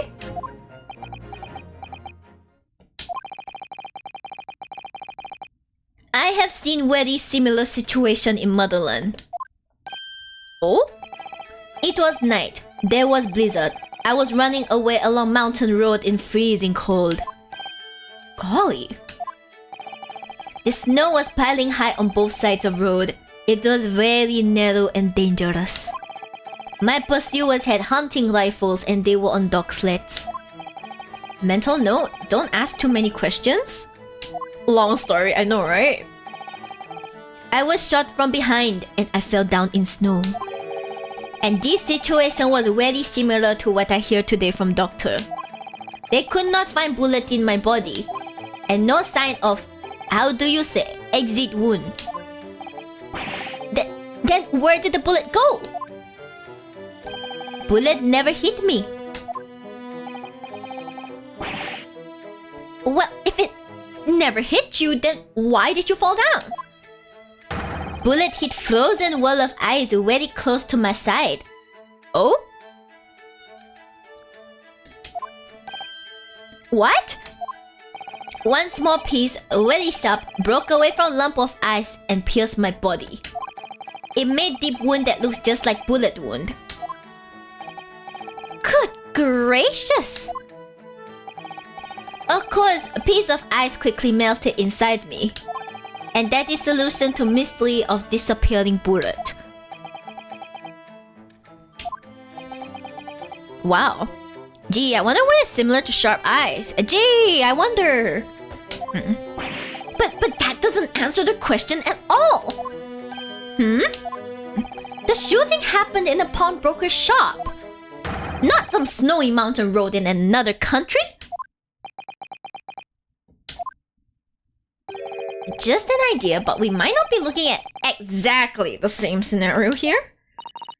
Well, no. Where exactly was Hurley shot again? Well, according to the report, in his stomach. Sort of around this area, I think. Well, that's precisely where he always wears a little pouch on his belt. A pouch? Actually, I might have noticed something like that. Yes, a pouch! It's where he keeps 3 glass vials of very dangerous chemicals that he uses in his investigations. Glass? What? Really? Doctor, where's the pouch Mr. Sholmes was wearing? Well, the fellow had nothing like that on his person when he arrived at the hospital as far as I remember. If I may... Lord Van Zeeks? While I realize it is forbidden for the prosecution to interject during a summation examination, I should inform the defense that I have the pouch in question in the antechamber outside the courtroom.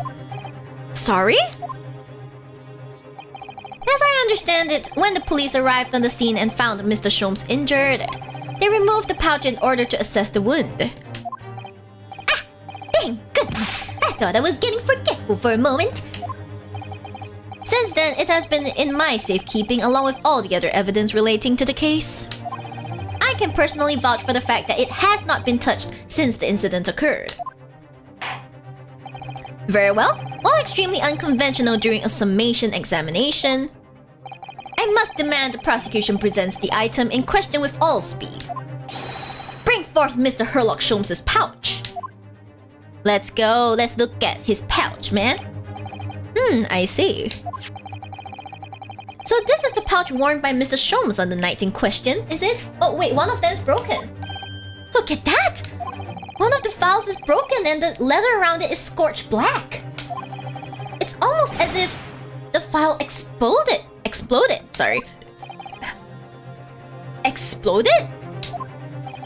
So that night, the bullet from the Skulkin brothers' gun struck Mr. Sholmes' pouch. And it was the glass vial exploding that caused the fellow's injury. This bullet did not penetrate victim, but was deflected into wall or shop. Interesting. A delightfully complex aroma. Thanks for hydrate. I'm munching on cake. Chocolate cake. Well, it would appear one mystery has been solved, at least. Do not throw that right now. Do not throw. Though it has no bearing on the truth of this case.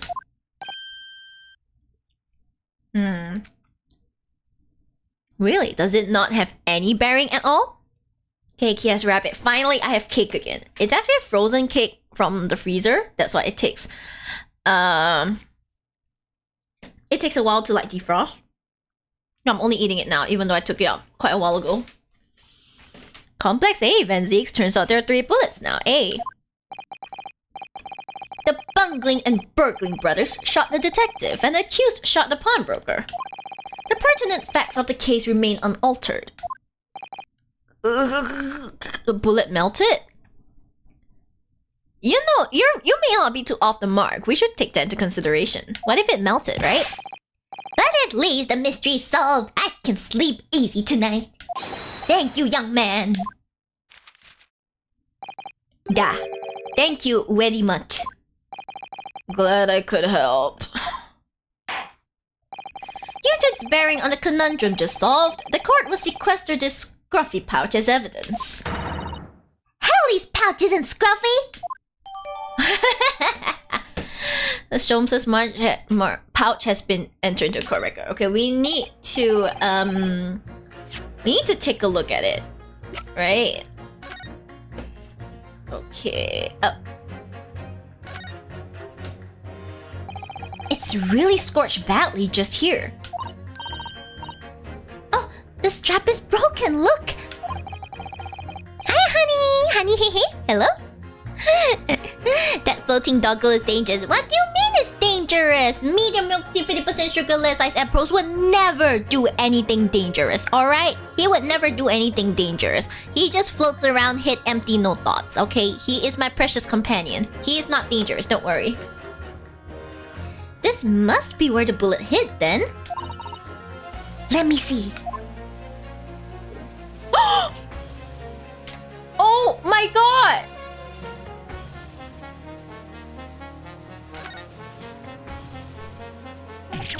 What the? Iris, look! Do you see it? Ah! That's... the Skulkin Brothers bullet! The Brothers' bullet! What a stroke of luck that it hit his pouch!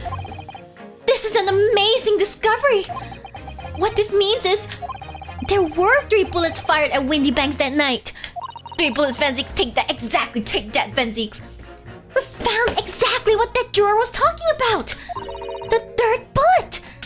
It's time to press the drawer again, I think. The 3rd bullet has been entered into car record. Ba, ba, ba, ba, ba, ba. Let's go. Thank you, Hurley. Okay, we don't need anything else already. Let's continue. Now the summation examination. It would appear the defense is somewhat struggling to alter opinion, Please, my lord, a little more time. After all, that's a new piece of evidence. It could be a valuable clue, and you can't afford to overlook anything here, Ryunosuke. There's still a way to turn this around. Somehow. I'm sure of it. I got it. Oi, no, you. Can I... wait, I have to pit her, right? So... can I can't present stuff to her. So I can only pit her against...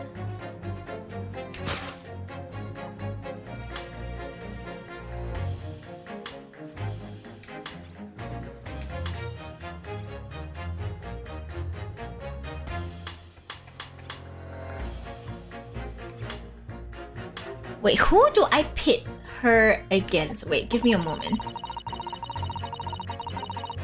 It's okay. There's this thing called saving. Yeah.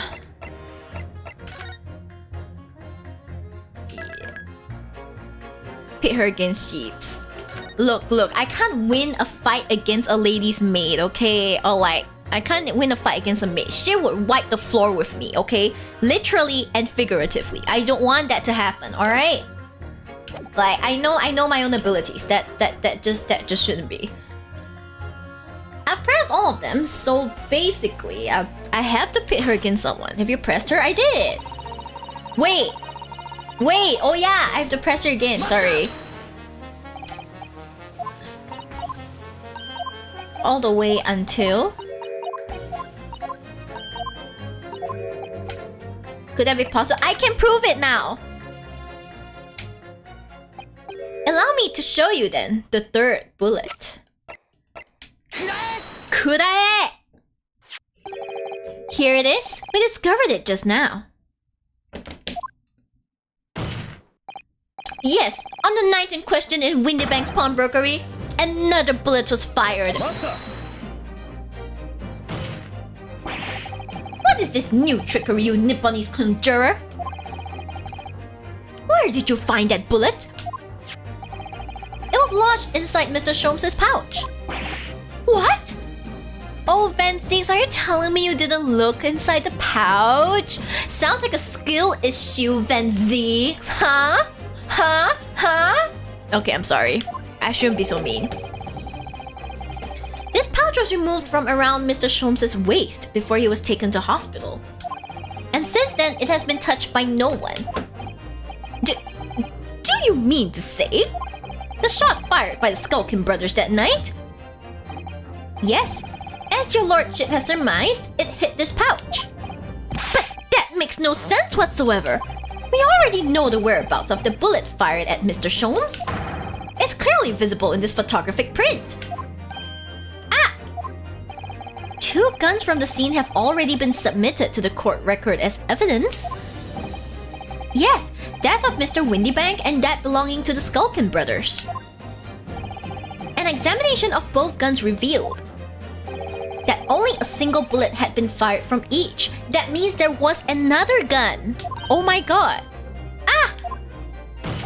But that must mean... That's right.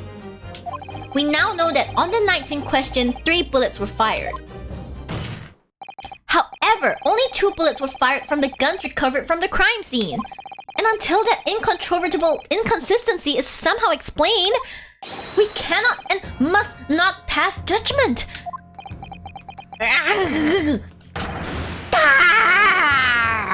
Oh my gosh, Van Zeeks, once again, skill issue. Okay, sir. Order, order, order!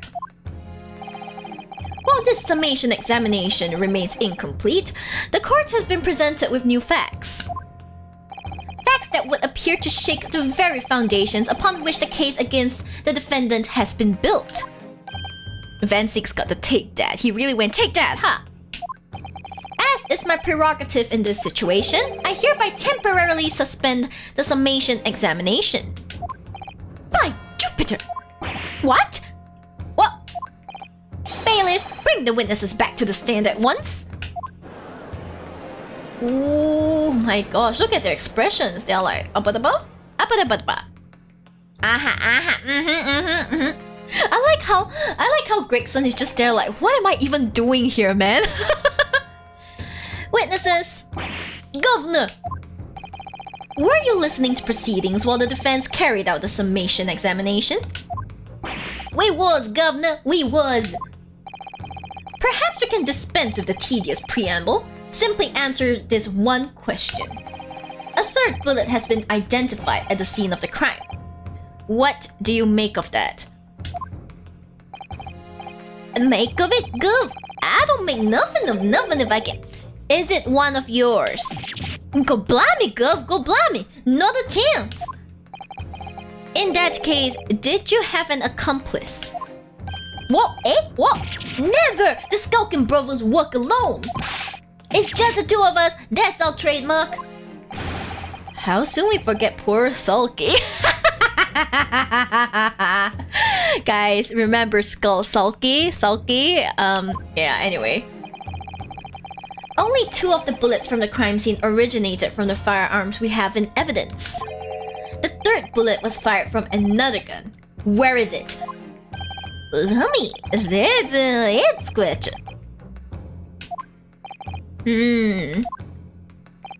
Counsel for the defense. Yes. I should like to hear your thoughts regarding these new developments. The third bullet and the mysterious missing firearm from whence it came. Thinking back over all the testimony we've heard and all the evidence we've seen... Excuse me. I think I'm starting to form a picture of what really happened that night. My lord, I think it's clear what this third bullet tells us about the Skulkin brothers.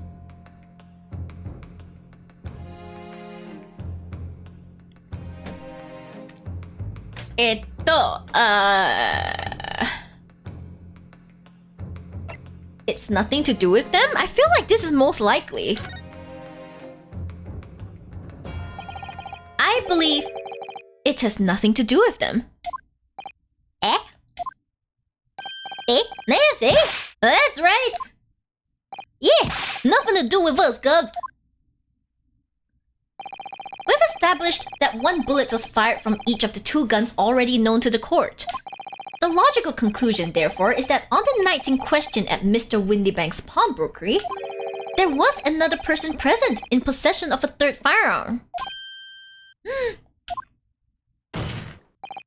Whilst the brothers may have had nothing to do with the third gun or the bullets fired from it, it's inconceivable that they had nothing to do with the third man.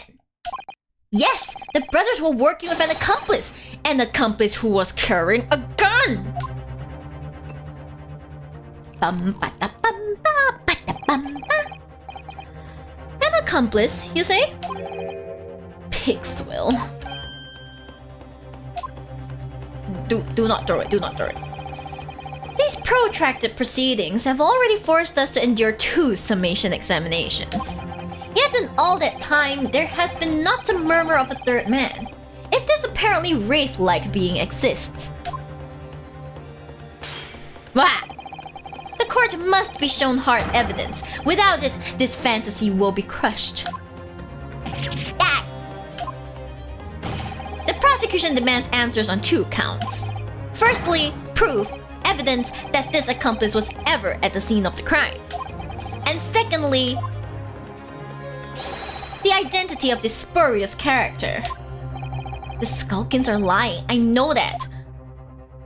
But how can I ascertain the identity of the person they're hiding? Well, Council? I'm supposed to prove the existence of this accomplice and reveal the person's identity even. In response to the prosecution's demands, my lord, the defense is... Let's see. Twice fire, right?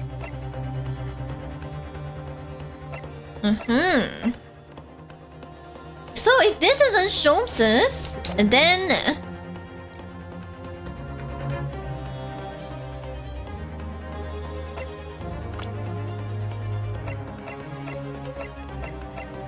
If it's not him, then...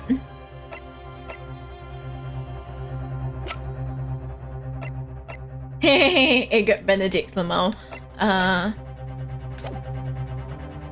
Ready to present answers?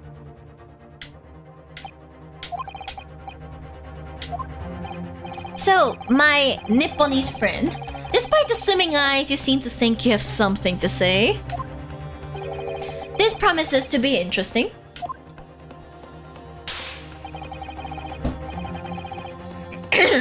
I have to push for it now. There's no other option. I need to use every single piece of evidence available to me if it will make a difference. Oh. In that case, Counsel, I will ask you to present the evidence without delay. On the night in question, in the moments leading up to the death of the victim, what proof have you that there was a third intruder present at the scene? The evidence is right here in this portfolio. By Jove, that portfolio again, is it? Do you expect the court to rifle through your papers itself? Be more specific. You claim one of these blood samples proves the presence of this third intruder. Well, which one is it? Ah, Apado, this one. Green. What am I looking at here? There appears to be some green paint or such like around the bullet hole in the middle of the calendar. That's a blood stain, my lord. A blood stain? He's shaking his head. Green blood? Curious, even for you. Is the court to understand that the intruder was some unhuman creature? It's something developed by Mr. Herlock Sholmes. By the great detective! New invention, stop. Not yet appeared in story, stop. It's this, you see? It doesn't have a name yet, though. This fogger sprays a chemical that reacts with the different elements in people's blood to change its color. Different elements of people's blood? Yes, everyone's blood is slightly different, you see, because it's made up of different elements. So by seeing what color it changes to, you can tell in a flash whose blood it is. Ooh, that brings a whole extra dimension to looking at blood! Talk of blood in courtroom, stop. Very exciting, stop. She's bloodthirsty, isn't she, Ilmao? As an example, this one shows the blood of the victim, Mr. Windybank. Ah, a striking blue. Yes, so you see, the green color of this blood stain on the calendar shows that somebody else was shot in the main part of the shop. Now hold fire there, young man. Could be from some unrelated incident, couldn't it? But I'm not tired from pressing.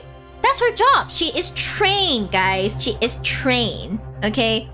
Do not underestimate her. Cake is so good. No, it's not unrelated. The date showing on the calendar is the date on which Mr. Windybank was killed. By golly! Therefore, we can assume that whoever was shot on the same day. Then whose blood is it? Well, the Skulkin brothers in the stand don't appear to be suffering from any gunshot injuries. Which means it must be the blood of somebody else. The third intruder, in fact. Whose identity the court is still waiting to hear. You can't delay this any longer, my learned friend. Who is this alleged intruder? I feel like it's Edgar Benedict. It's Edgar Benedict.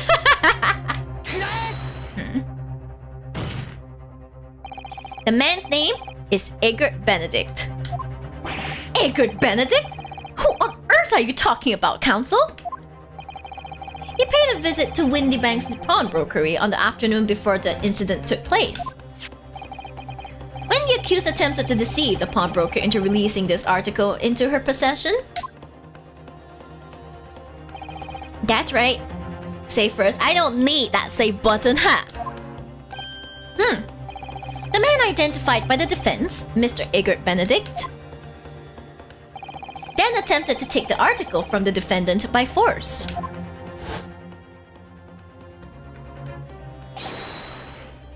Broker. Yes, sir? I believe this filthy pocket thief has just redeemed an article from you, no? Yes, the article in question belongs to me. I demand for it to be returned at once. Now that's a lie. What are you trying to pull? Give me back my overcoat, you rascal. And needless to say... Oh my god! Any music box discs too. He's sussy. Inspector Gregson was there at the time and can attest to what happened. In the end, it was the inspector himself who took the disc. Can you corroborate this account, Inspector? Yes, my lord. That's more or less what happened. And in the interests of being thorough, I asked Windy Bank for a print showing the fella. Taken from one of his red-handed recorder gubbins. Yes, that's him talking to Mr. Windy Bank that morning. And you claim this man is the brothers' accomplice? Well, Mr. and Mr. Skulkin? Never seen the geezer before me left. Me left, Guff. Me left. Never seen him. Well, somewhat unsurprisingly, it appears that witnesses disagree with the assertion. I'm sure your lordship recalls my learned Nipponese friend's actual assertion, which was that he could prove the identity of the alleged accomplice. Yes, and I can. Then show us the evidence. I agree. We must see proof that the clean-cut gentleman in the photograph is the filthy criminal you say he is. Let's go. This is the last piece of evidence. I've had a feeling that something has been missing in this trial from the very start. But now, I'm going to drag it kicking and screaming into the courtroom. Let's go. Let's go, let's go, let's go, go. Boo, boo, da, boo, boo. I'm just randomly taking screenshots for like future thumbnails. Yes, my lord. The defense will present the evidence now. Ooh. Hi, 小猫. Hey, yo, what? Your English is so good for Nihongo Shoujo. What? Since when was I a Nihongo Shoujo? When was I ever a Nihongo Shoujo? But yeah, sure. Yes, guys. My English is good. It's not as if it is my native language. You know what I mean? Hi, Dels. Yes, sir. Hello. Good morning. Okay, the proof is hi. Let's go.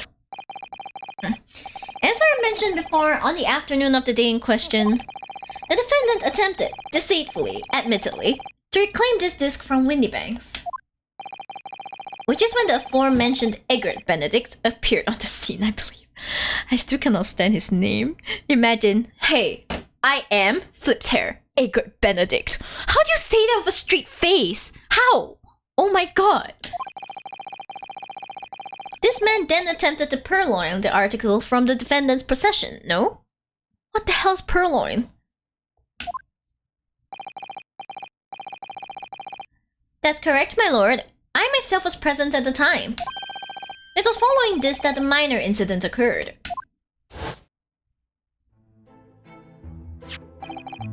But of course, sir. Here's the disc for you.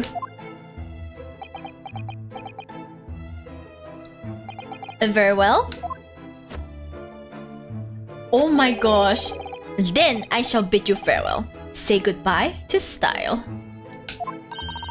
Wait a minute! That disc is mine! Oh, what do you think you're doing, you little tramp?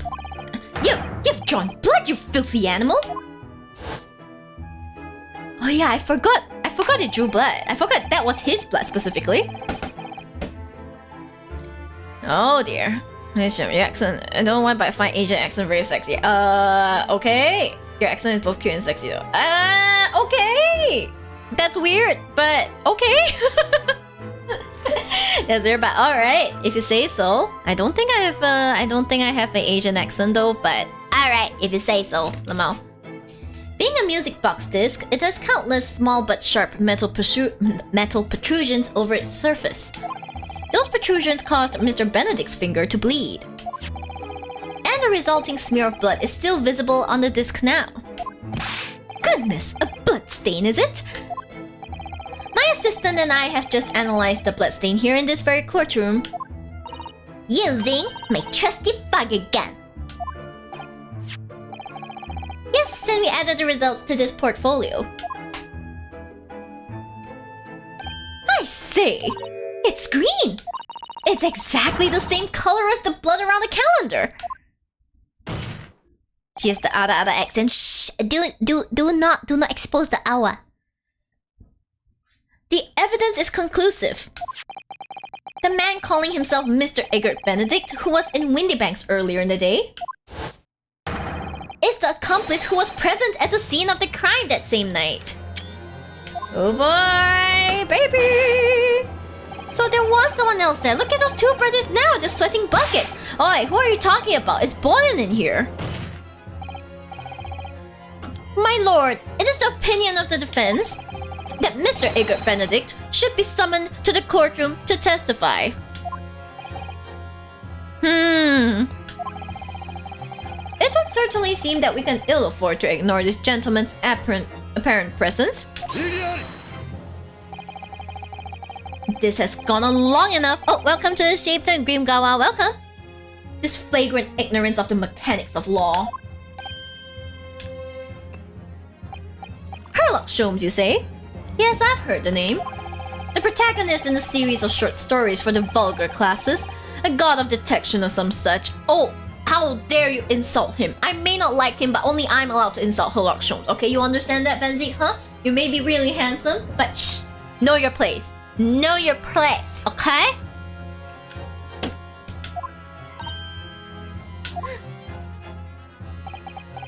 And now you employ chemical substances devised by this fantastical persona in the highest court in the land? Do you expect us to take you seriously? The samples made by this plaything are not fit to be called evidence. Every nation has accent, nothing to be ashamed of. Modern British and some American accents are absolutely horrible though, but even then they're considered to be prime English for some reason.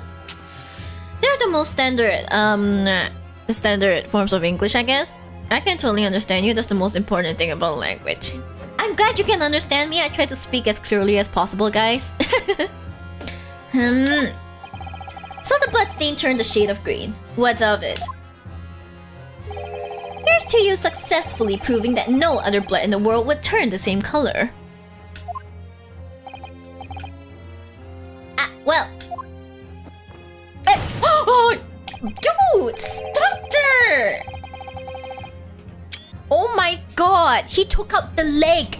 The leg TM, guys. Baroque has pulled out the leg TM. Oh my gosh. And pray do not even think of suggesting that we should take Mr. Sholmes' word for it.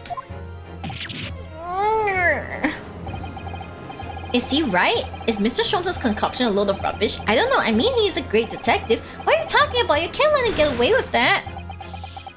Should we bring out the thighs? You realize I don't control anything, right? If you guys want to bring up the dice, I can't stop you. I knew it would come to this. Of course Mr. Sholmes' invention isn't going to be recognized by any official body. But what other choice did I have? I'm just remembering what Father Christmas over there said before. About how he was temporarily suspending the summation examination. Oh my god, you actually did it! Okay, guys, it is dice. It is dice time. I will continue the playthrough, don't worry. See, Iris is enjoying herself between my thighs. Look at her, eh? In other words, the examination isn't over yet, is it? Good grief! What did you just say, young girl? And in the summation examination, the decision as to whether or not the trial continues is in the hands of the 6 jurors, isn't it? Dun-dun-dun. Hey. Yeah, yummy thighs, guys. Look at them. Look at this. Look at the subtle jiggle physics. I have to thank my papa for that. Look at the subtle jiggle physics that zettai de oiki that yum yum yum.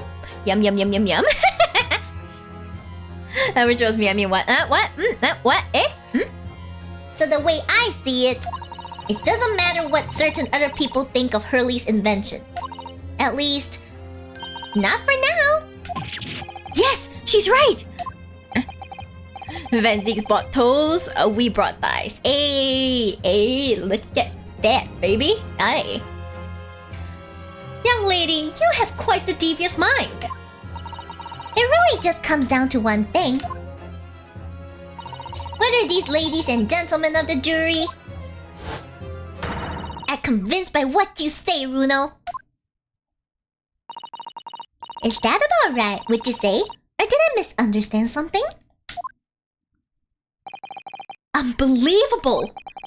Mr. Sholmes' partner is a force to be reckoned with. And she's only 10. Holy damn. Iris Wilson, sharpshooter. Obviously, we win here. You guys are winning. Look at that. You could. Look at my beautiful thighs, okay? This is what you get if you join the Shibdom, alright? I watch the stream for the games, I promise. Really? Really, Joma? You sure? After the truth persists of the situation, from an entirely precis? I don't know how to pronounce this. Anyway, from an entirely unexpected source, it must be acknowledged that the previous summation examination has yet to reach its conclusion. This is absurd! Ladies and gentlemen of the jury, the court now looks to you for your final leanings in this matter. Dun dun dun. As proud citizens of Her Majesty's Britain, I'm sure you will come to fair and just conclusions. It's funny to me because I'm in the cafeteria at work. Bon appetit? Yeah. So then, state your final decisions in turn, please. Muzai. Whoa!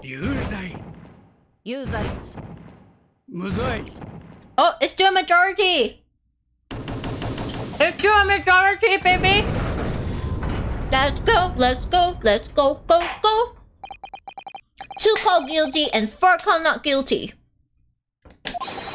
Such is the outcome of the summation examination. My lord, with all due respect, this is an outrage. The prosecution refuses to accept this decision. On what grounds? Oh! If these jurors are persuaded by some half-baked concoction devised by a pretender to real police work, then they are too ignorant to be trusted with the judgment of anyone's guilt. I'm sorry, Lord Van Zieks, but the outcome of the summation examination cannot be ignored. This trial will continue. Oh my gosh! He's grabbing his crest, I think. That's his family crest, I think. But the prosecution will have to accept the truth. It's like you gotta shove it in their face and make them choke on that truth, okay? They will choke on that brutal truth, just saying, you know? Nevertheless, we find ourselves in a rather awkward situation. The defense has very reasonably requested a subpoena of a new witness. But sadly, I fear that will be impossible. What? The name the gentleman gave for himself, Egert Benedict, is quite clearly false. I don't believe it! Just when I managed to prove the man was there that night. Could I say something? Who? Who was that, please? Who? Who spoke? It was me, my lord. Juror number 5? Is she gonna come in clutch and save us? Also, hi, I'm back. You guys are here for my beautiful eyes, right? Like my beautiful, beautiful bouncy eyes, guys. Right? Right? Boing, boing, boing, boing, boing. Doing, doing, doing. What have you to say, madam? If possible, Inspector... Me, ma'am? I wonder if you might show the photographic print to me again, the one in which the gentleman is shown. Ah, right, yes, this one, you mean? Of Mr. Benedict?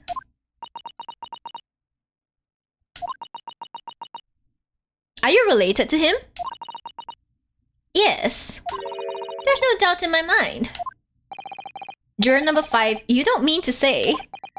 You know this man? Yes, I know him. What? No! Good gracious! You guys look similar. Are you related? Be careful what you say. What? I mean, order, order, order! Juror number 5, how on earth? I am a communications officer. Stop. As we can clearly see, the gentleman in the photograph is, stop, also a communications officer. Stop. He works in my office. Stop. Look at the beautiful sparkling eyes she has. She's like ding ding ding ding ding. I mean chats. Shibs, I see, okay. A very talented operator, in fact. Stop. He should be in the communication station now. Stop. Tapping away on the telegraph. Stop. This doesn't seem right somehow. I can't put my finger on why, but it doesn't feel right. I suppose we all imagine the accomplice will be some sort of hardened criminal. It's a bit unexpected to find out that he has a respectable job by day, whatever he gets up to at night. Yes, I suppose that's it. I suppose that's why I felt something was wrong. Are you sure? If the gentleman is at London's communication station, we should be able to subpoena him within the hour. Lord Ventix, if you please. Yes, my lord. Make the necessary arrangements with all haste. As your lordship bids. The court will recess for 1 hour. When the new witness arrives, we shall reconvene to hear the gentleman's testimony. Inspector Gregson. Yes, my lord. I should like to hear from you specifically about events at the pawnbrokery on the day in question. Come to my chambers during the recess. Yes, sir, my lord. Very well. Court is adjourned until 1:40 p.m. At this rate, might as well be adjourned until like 1:40 a.m. on my side. What the hell? To be continued! Let's go! Oh my god. Save the current progress. Okay, we can overwrite this into part 3. Wait, what part is this now? What part is this now? Oh my god. Are we at like part 3 now? Okay, so we are at part 3, I think. Let's see, at part 3. I'm not sure if like, I don't know about how long this part is. Maybe it's also another 2 hours. Oh man, that will mean it's all the way until like 1. Regarding the eyes, colored eyes are absolutely gorgeous in anime and some games, but in real life they scare the shit out of me. Well, most intense colors are not very natural, so naturally they'll kind of like scare the shit out of you, I guess. Like it makes sense. It makes sense. So don't be too concerned about that. I'm thinking, should I continue? Because if I continue, I'll go all the way to like part 3, right? I'll go all the way to part 3, and then the next round will be part 4.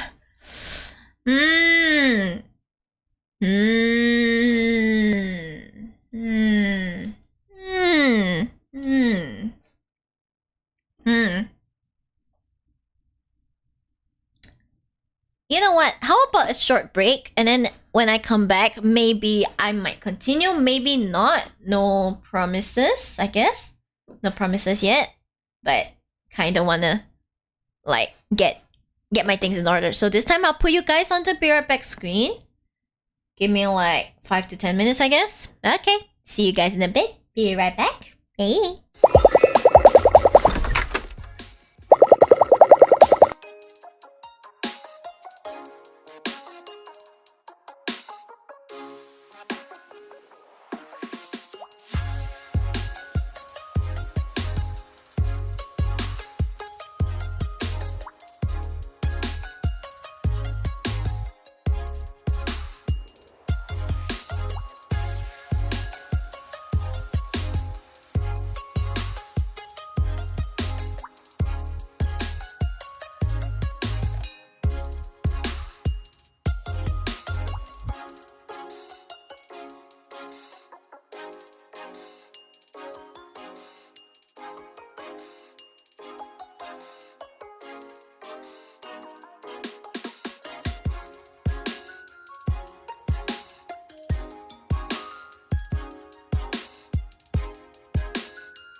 Hello guys, hello.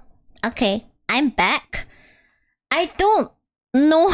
I don't know, man. Like,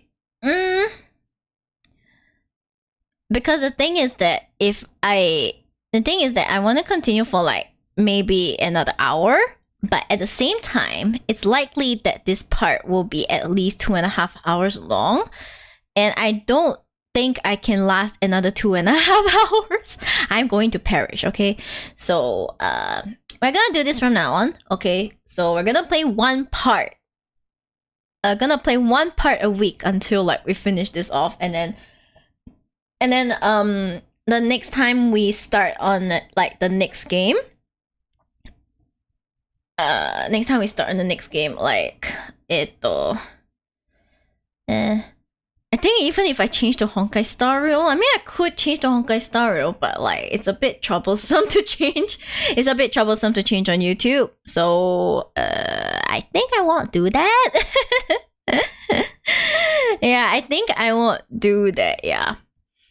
Yeah, sorry. It's just a very awkward. It's just very awkward.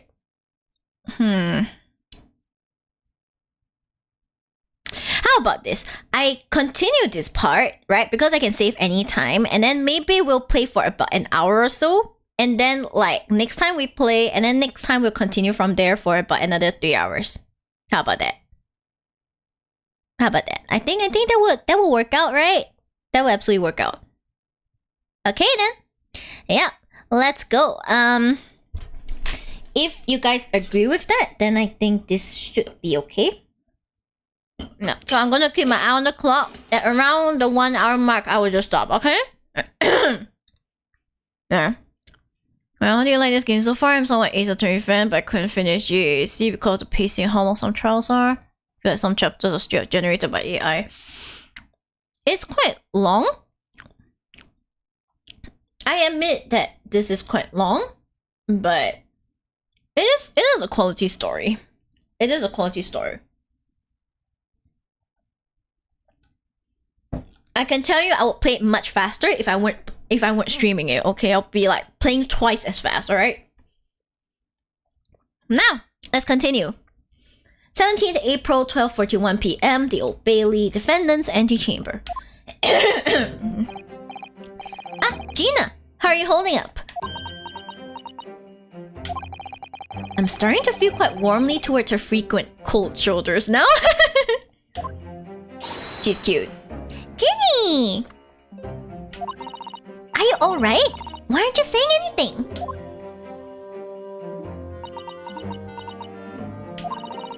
What's the point, eh? Why go to all this trouble and fight so hard for the likes of me? What? Well, you saw it. That picture. What picture? Ah, you mean this? The photograph taken by Hurley's red-handed recorder. Well, I didn't think you would have captured a scene like this, that's for sure. It's hopeless. Anyone who sees that gonna think I did it, ain't they? Well, I won't pretend it wasn't a bit of a shock when the prosecution first presented it to the court. Surely you've gotta have your doubts about me now. You can still think I'm innocent. Of course I can. Oh my gosh, she done me. Ginny, why don't you talk to us? Tell us what really happened that night. Eh? Runo's cleverly managed to piece together a lot of new information, but still, we'd really like to hear it from you.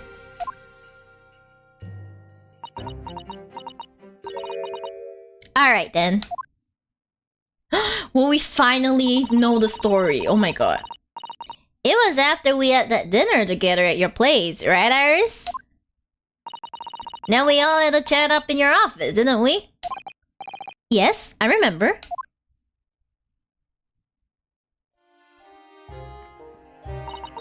After that, I just couldn't get to sleep. So I slipped out and went down the street to the 2-1, to Windybank's place. I had to know if Iris' story was there or not. The Hound of the Baskervilles? Dun dun dun. I don't know what it's about or nothing, but if you ask me, there's something in it that Shomes don't like. Something what he don't want people reading. So that's why I lied to Iris about sticking it in lug with the Windy Bag for safekeeping. At least, that's what I thought at the time. So you broke into Windy Banks? I don't know if it was there or not. I mean, I had no idea all of that was gonna kick off, did I? I struck the lock and snuck inside. It was dark as you like in there. So I gave the oil lamp on the counter a bit of wick. And that's when... What do you think you're doing? Ah! I nearly died, I did. And next thing I knew... I grabbed the gun off the counter and was waving it in the air like... I don't know what.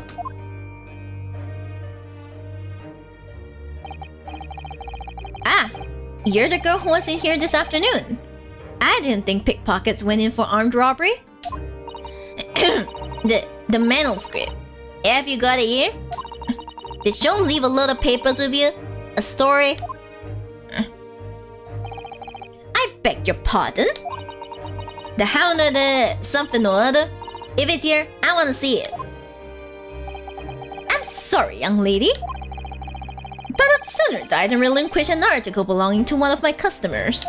I don't want it. What would I do with it anyway? I just want to see it here. That's all. Oh, you want to see it, do you? I want to know if Shomes really pawned it here or not. Please, just let me see it and I'll go. Oh, very well then. But for pity's sake, stop waving my gun around with you. Okay, so there was no trouble at all, okay, at this point? So then the old cove unlocked the storeroom door and we both went inside. Huh? And it was there alright, the manuscript. Shomes weren't lying after all.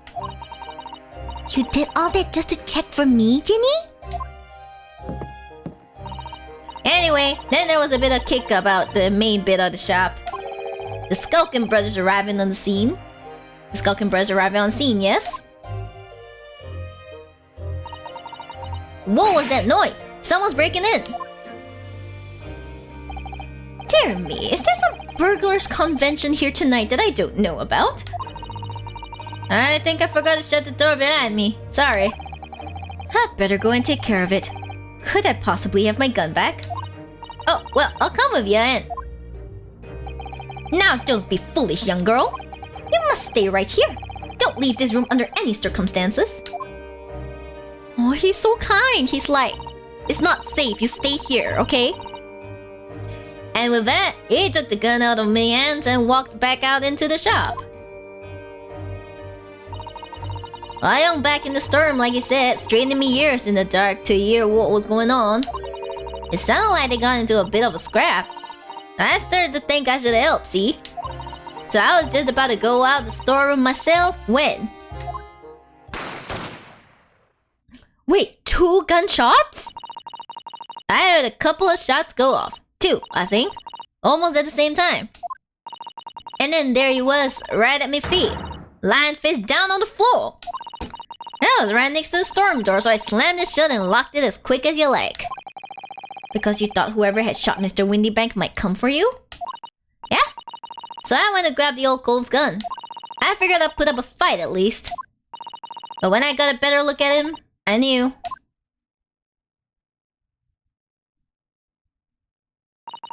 Windybank was a goner. Poor guy. I felt funny in me and all of a sudden. Kind of dizzy. And after that, I don't remember nothing. That must be when you passed out, Gina. If I hadn't done what I done, the old cove might still be alive. Did you tell the police everything you just told us? Of course I did, but they didn't believe a word of it, did they? All they said was, if I kept telling lies, it'll make things even worse for me.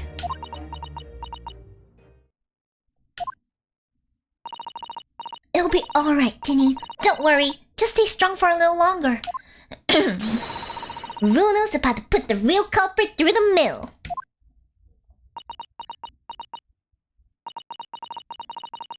That code word was there in the afternoon? That Egert Benedict? Yeah, this annoying ass punk with that stupid fake name. I still remember how he looked at me like I was nothing. He was there that night. We don't know his real name yet. It's gonna be worse than Egert Benedict, isn't it? But I'm convinced that he's involved somehow. Anyway, thank you for telling us what happened, Gina. I appreciate your honesty. You won't! You can leave it all in Runo's capable hands now, Ginny.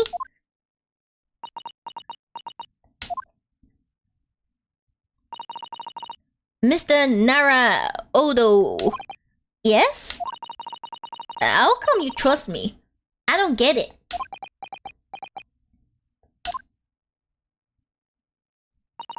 I mean, have you forgotten what happened here before?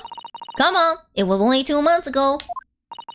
Me and McGilded, we told you a whole pack of lies. Yeah, you got the Bogtrotter off with him, even though he was a killer. And no, I could never forget that. Oh. I did what I thought was best at the time. But the pain of the error of judgment doesn't get any easier to bear. Still, don't forget that I also made you a promise. I told you that I'll be on your side to the bitter end, no matter what. But what if I'm lying? You could be working to get another killer off the hook for all you know.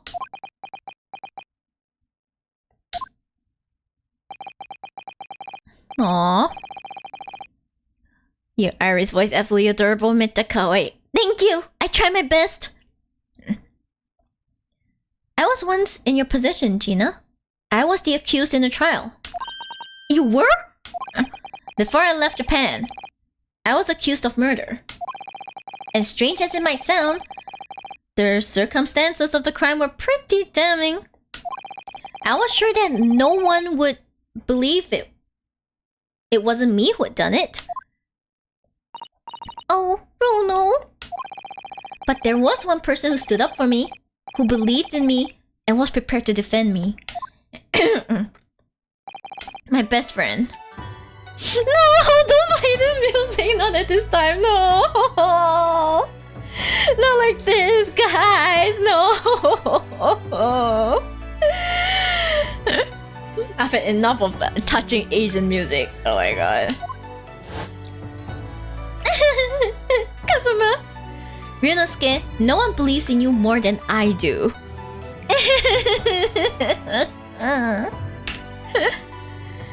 No.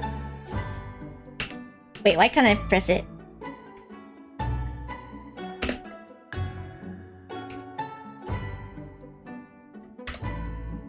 Sorry. Leave this to me. All you need to do is put your faith in me and I'll do the rest. I was so happy, I cried. But even then, somewhere inside me, I couldn't help thinking, surely he doesn't really believe in me. Not completely.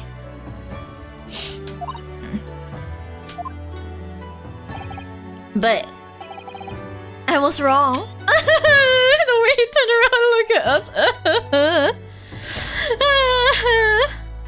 I know how many languages do you speak, Smart Trooper? If you look at my Twitch, you will see how many languages I speak, lol. I guess I speak like 2.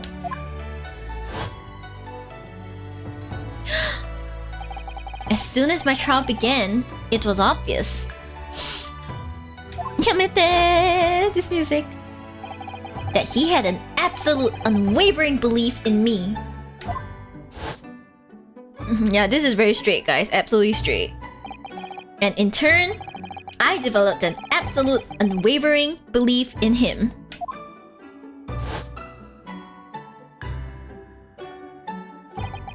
Since then, I came to realize if you want someone to believe in you, you have to believe in the other person first. What are you saying? I promise you, Gina, that no matter what happens, I'll keep believing in you. So you don't need to worry. I won't let you down.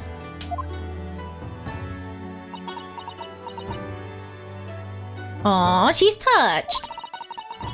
Even though I'm a diver and a no-good liar? You're not like McGilded. I know that. Eh?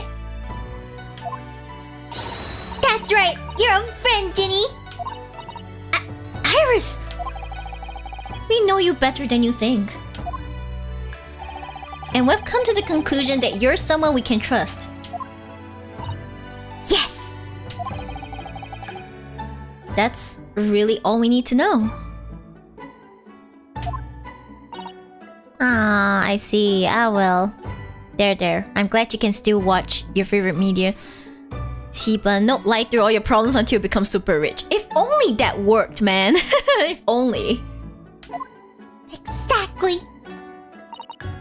Mr. Nara Odo,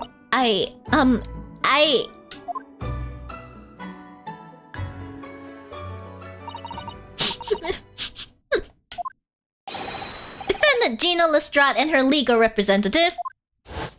Court proceedings are about to resume. Please head into the courtroom immediately. Yes, of course. Thank you. Hi, Blueling. Hello. How y'all doing? I think we're doing okay. We're doing okay. We're just trying our best. I've been both a defendant and a defending lawyer in my time, so I knew only too well just how hard it was to put all your faith in another. Livy? How do I pronounce your name? I don't want to pronounce it wrong. Liv? I don't know. Yeah. Amazing VTuber design. Thank you. Medium milk tea, 50% sugar, less ice at pearls. Here. Says thank you as well. Yeah. He may not look like much, but he appreciates them as well. And I also knew. Oh, she's so touched. Just how hard it was to bear the burden of another putting all of their faith in you. This is it at last. The final chapter. The final battle. Wish me luck, Susato-san. And I hope you're watching over me too. Partner? His partner. It was such a sad death.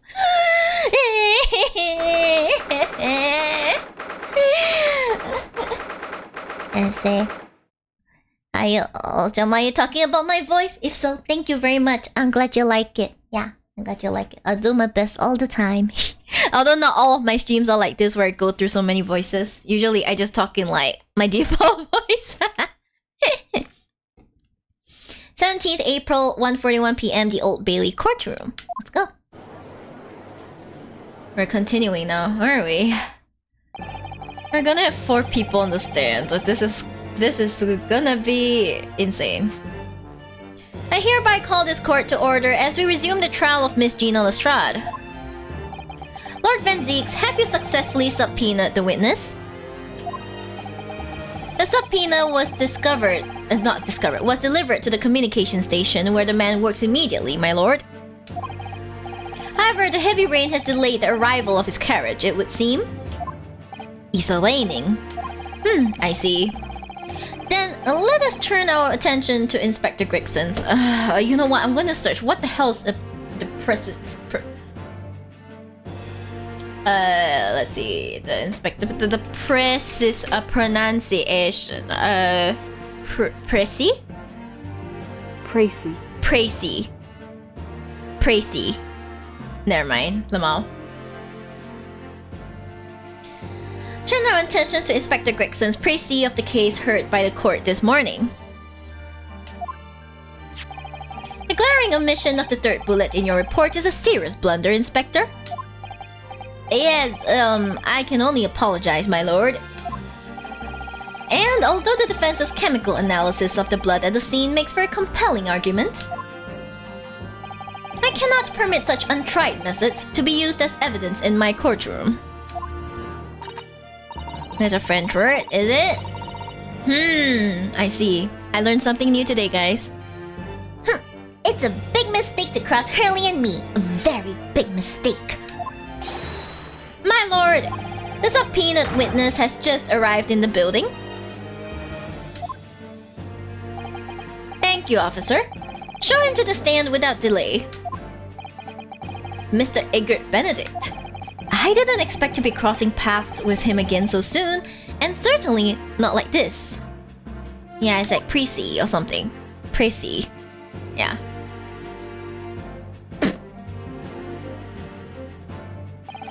Thank you for complying with the court's subpoena at such short notice, sir.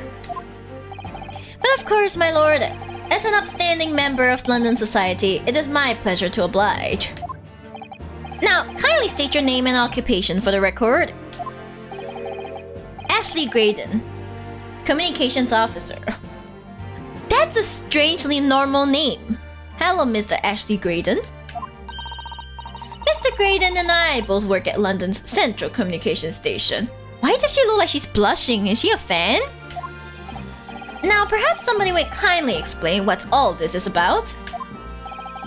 You are apprised? Apprised? Is it apprised? A priest? Never mind. You were apprised of the situation by the court officer on your way here, I presume? Yes, I was. Something to do with a murder that took place at the pawnbrokers on Baker Street. And some nonsense about me having been there on the night in question. And that is the accusation, indeed. This really is beyond a joke, you know. Very well. Without further delay, the court will hear your testimony now, Mr. Graydon. Also, could you, like, you know, if you don't want to do this fast, just get him to strip. It's like, where's your gunshot wound, huh? Oh, there's your gunshot wound. Okay, you can go to jail now. The court is the case is done. One and done, okay? Like, oh my gosh, just get him to strip. That would save all this trouble. But no, we have to go through everything, you know? Very well, without further delay, the court will hear your testimony now, Mr. Graydon. You will respond to the accusation made against you under oath. What in the flying... Gladly, my lord. Gladly. I forgot how dramatic this guy is. He's so annoying! The accusation? Naturally, I have occasion to make use of pawnbroking services from time to time. But are you seriously suggesting I colluded with these thugs to break into the place on the night of the murder? I have no intention of admitting to such an outrageous accusation. Even if certain parties you present claim that my blood was found at the scene. Some Scaramouche detective's homebrewed tincture can hardly be taken as serious evidence. Yeah. Tincture. What word was that even? I've never seen that my whole life. So, you deny the accusation completely, do you? I must say, I am dismayed. For the highest court in the land to be swayed by this self-professed detective's toy. It was the will of the jury, and our great British justice system demands that the jury's will is upheld. The etymology word for sheep. Shh!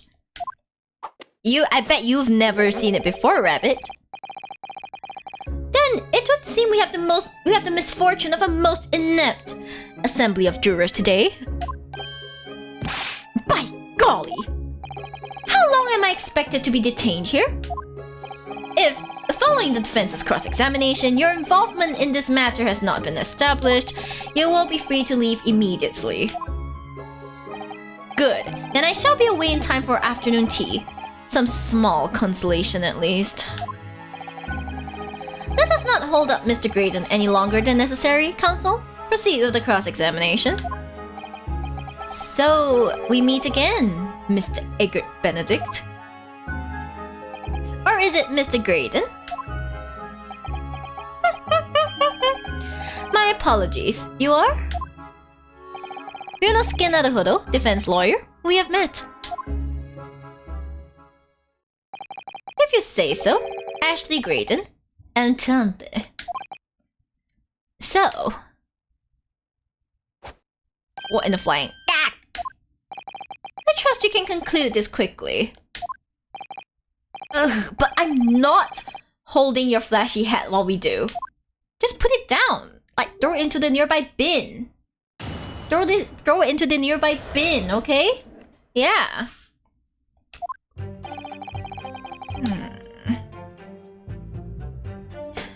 Okay, let me just see if like I'm really quite tired. So you know what? I'm gonna see what I should like. We need to press statement 4. Okay, we'll go to statement 4. Pues. Blood was found at the scene of the crime. There's no question of that. Mr. Sholmes' chemical analysis has positively identified the substance as such. But I am not the only human to have blood running through my veins, am I? How can you be sure that the blood is mine? It could equally be the blood of one of these two miscreants. Every individual's blood has a slightly different composition, it seems. Mr. Sholmes' chemical is able to differentiate different... Spare me the science lesson! Who is this Sholmes character anyway? Oh, I assumed all Londoners would know the name. He's a great... well, a renowned detective. he corrected himself. He's a renowned detective. Ouch.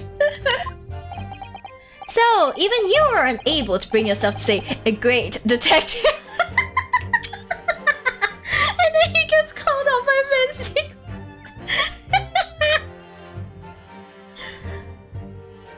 It be like that sometimes.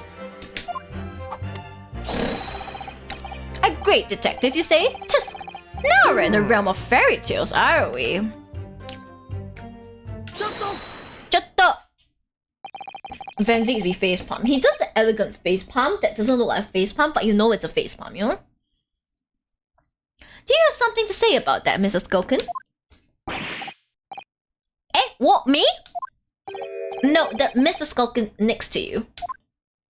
Right, I've had it up to here with this. How many times have I gotta tell you? Yes, I know you're not big bro sulky. You can't just do a normal facepalm. He cannot. Mr. Nash Skulkin? Eh, God blimey, governor! You what? Is it not the case that when Mr. Graydon just spoke, a thought went through your mind? Why were you blushing? Would you care to share that thought with the court? Eh, a me thought? I don't have none of them. It must have been him. You what? Mr. Nash Skulkin, answer the question, please. What went through your mind when Mr. Graydon just spoke? Nothing. Honest, Gov, nothing. I was just thinking. If he waves his arm around like that much more, it'll open up the wound again, that's all. Hello? What wound? Where did the bullet occur? It was only 2 days ago. It ain't gonna be healed up. Ah! So I was, well, yeah, no, I was worrying for him, man. Oh, Wales Bills! Mr. Graydon, did you hear that? What? Thrown under the bus, Your comrade is worried about you, it seems. On account of your injured arm. lord! Yes, Mr. Graydon? I have no idea what these two wretches are talking about. Certainly, I shouldn't be expected to answer anything in relation to the mindless insinuation. We know that someone other than the victim was hit by a bullet at the scene of the crime 2 nights ago. And from the height of the bullet hole in the wall, that person was likely hit in the upper arm or thereabouts. Perhaps you'll allow a court official to examine your arm, sir? The left arm that you're currently clasping with your right hand, as if in pain?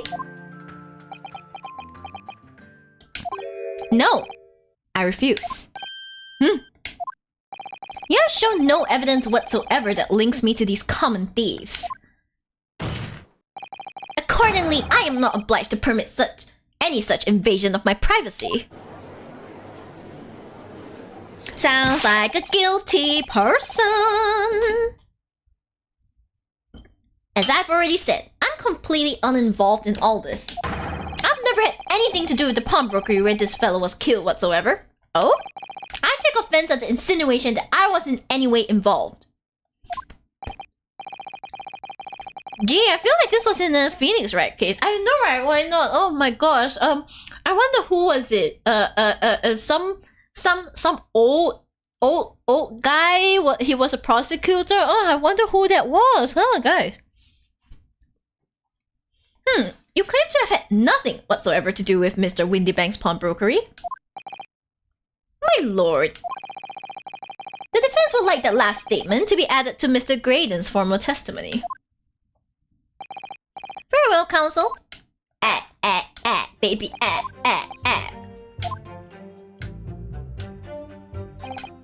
I have never had anything to do. Oh, if you had nothing to do with it, then what the hell is this music disc? Huh, with your blood on it? Huh? I'm sorry. I am there. Have you ever seen this disc before, Mr. Graydon? Why? Is it supposed to mean something? This disc was, until the day of his murder, in pawn in Mr. Windybank's shop. It was redeemed by the defendant, Miss Gina Lestrade, that afternoon. However, somebody mysteriously appeared to try to take it from her. And that somebody was you, of course. Wasn't it, Mr. Graydon? As I've reiterated numerous times now, you're mistaken. That was not me. I've never seen that disc before in my life. It may have escaped your notice, but there is a small smear of blood on the disc. Ah, yes, resulting from an abrasion of the thumb, perhaps. Bipolar guy. He's just so deep in denial, like, oh my god. That's right, the surface of the disc is covered in hundreds of tiny metal bumps. In a skirmish to acquire the disc, the thumb of the person who tried to take it suffered minor lacerations.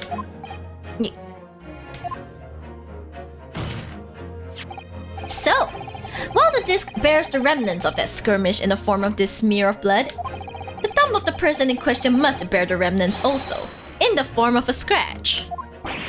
Good gracious, indeed it must! Mr. Graydon! You refused to allow a court officer to examine your arm before. Are you not going to refuse to allow us to examine your thumb? Because I have no doubt that it bears a small scratch consistent with the smear of blood on this disc. Well. That would seem I underestimated you. What is the meaning of this? So you admit it now? You admit you have a scratch on your thumb from when you attempted to take the disc from the defendant?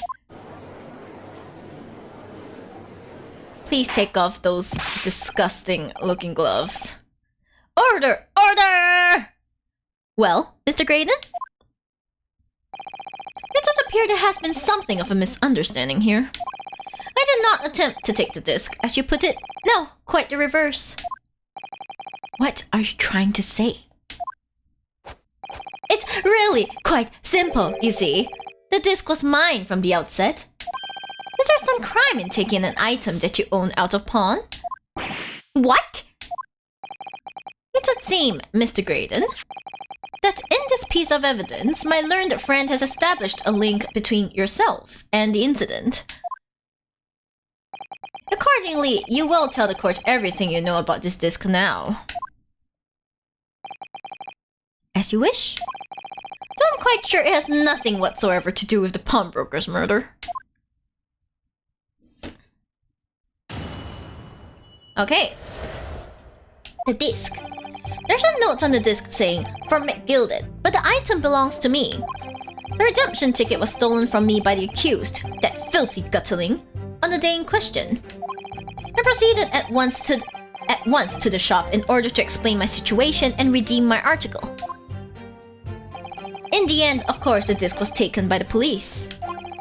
In other words, I had absolutely no reason to break into the shop later that same night. Are you sure, sir? Are you absolutely 100% verily extremely sure?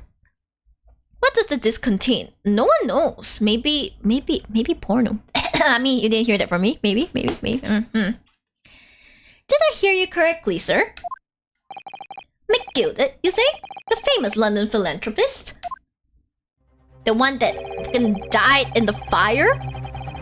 Who perished in this very courtroom 2 months ago after being acquitted of a distinctly messy murder? Prawn. I like prawn too. Oh, that's right, prawn. Ah. Yes, my lord, the one and the same. Good lord! Mr. Graydon! Are you saying that Mr. McGilded and yourself were acquainted? Yes, that's correct.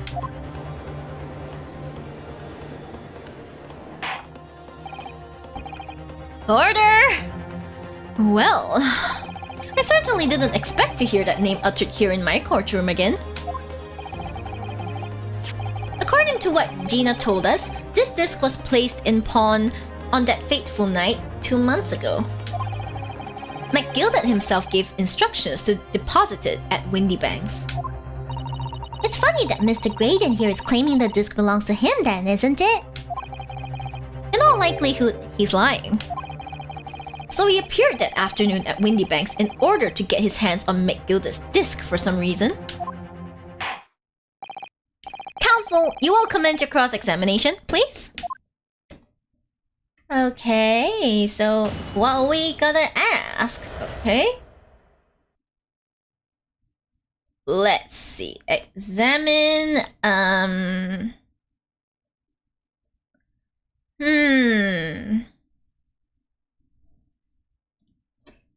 Examine statement 4, I think? Was it? Statement 4.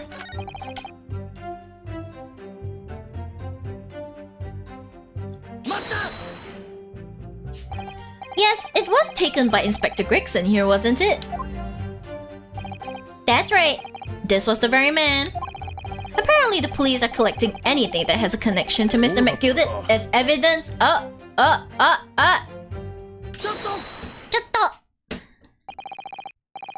Chatto. Is something wrong, Inspector? What do you mean? The last remark Mr. Graydon made in his testimony seemed to trouble you in some way. No, it didn't. It's nothing. Leave it alone. Let me ask you this, Inspector. Why is Scotland Yard gathering Mr. McGilded's possessions? I can't tell you something like that, Sunshine. What is it, Inspector? Investigative secrets? Yes, exactly. You should know all about that. Magnus McGilded, who died so unexpectedly after his trial 2 months ago. A man renowned throughout the capital for his great contributions to public life. Yet he had a dark side too. Where are you going with this, Van Zeeks? I suppose the police are dealing with the aftermath of his nefarious activities, are they? That's enough! Coppers like me have duties to carry out that we're not at liberty to talk about. That's all you need to know. Duties conferred by Lord Strongheart, I assume? are we gonna find out finally? The Lord Chief Justice appears to have great faith in you, Inspector. The bottom line is, if you want to get more out of me, you're gonna need Lord Strongheart's paw print first. Oh, it's paw print. What's all this about? It's like there's something going on between Grixon and Lord Van Zeeks here. Yeah, anyway, that this is definitely a very straight thing to say, yes. Did he put his chips in his pocket? I guess, you know, he gotta keep his magic, never-ending chips for later. It's the British way. Well, it would appear that Inspector has revealed all he is at liberty to reveal. Oh my gosh! Hello, Moshi Vienna! Hello! Wait, not Moshi Vienna. Wait, it's Hoten! Hi, Hoten! Thank you for the raid! Oh my gosh, you're playing, get the fuck out. Ah! How was it? Were you toxic? Were you super toxic? I know you guys get toxic when you play those games, so like, I'm sure you're very toxic. That's like, yeah. Hi, Endless. Hello. Hi, guys. I hope you guys have a great time. I'm Miyori Shiba VTuber. I've been into Honkai Star Rail lately. I'm currently playing the Great Ace Attorney Adventures, and I'm currently dying. Yeah, definitely. I've definitely seen better days. Okay, I have chocolate cake, but like that's besides the point. Anyway, I hope you had a great time, Hoten. Please go and rest. If you want to lurk, you could lurk, but if not, go and rest. You know, I don't take it personally. Yeah. Yes. Hope you had fun. Yay! Hi everyone. Hi. Mr. Graydon, let us return to your testimony. Oh, hydrate. Thank you. I needed that. Hydrate. Gladly, my lord. Okay. I had absolutely no reason to break into the shop at night. Oh really, huh? Yeah, he claims that, like, he had no reason to do it, but I beg to differ, okay? Wait, which ticket is it? Yeah. It's the box. It's the box, baby.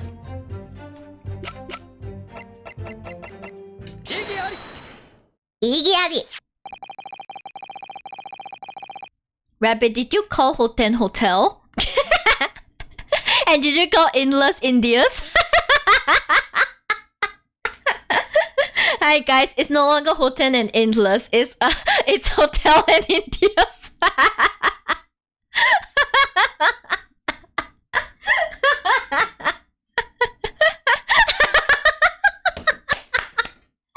Hotel and Indias.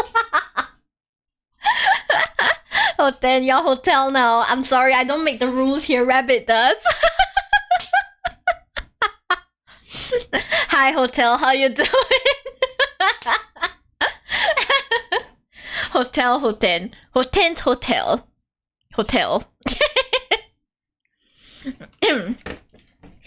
This disc was deposited at Windy Banks on Magnus McGilda's instructions. You knew that, and you went there with the intention of obtaining it for yourself. Hello, Mr. Indias. How do you feel? How do you feel about your new name, Indias? Conjecture again. And in any case, the disc was taken into custody by the police that afternoon. The witness had no reason to visit the pawnbrokery again that night.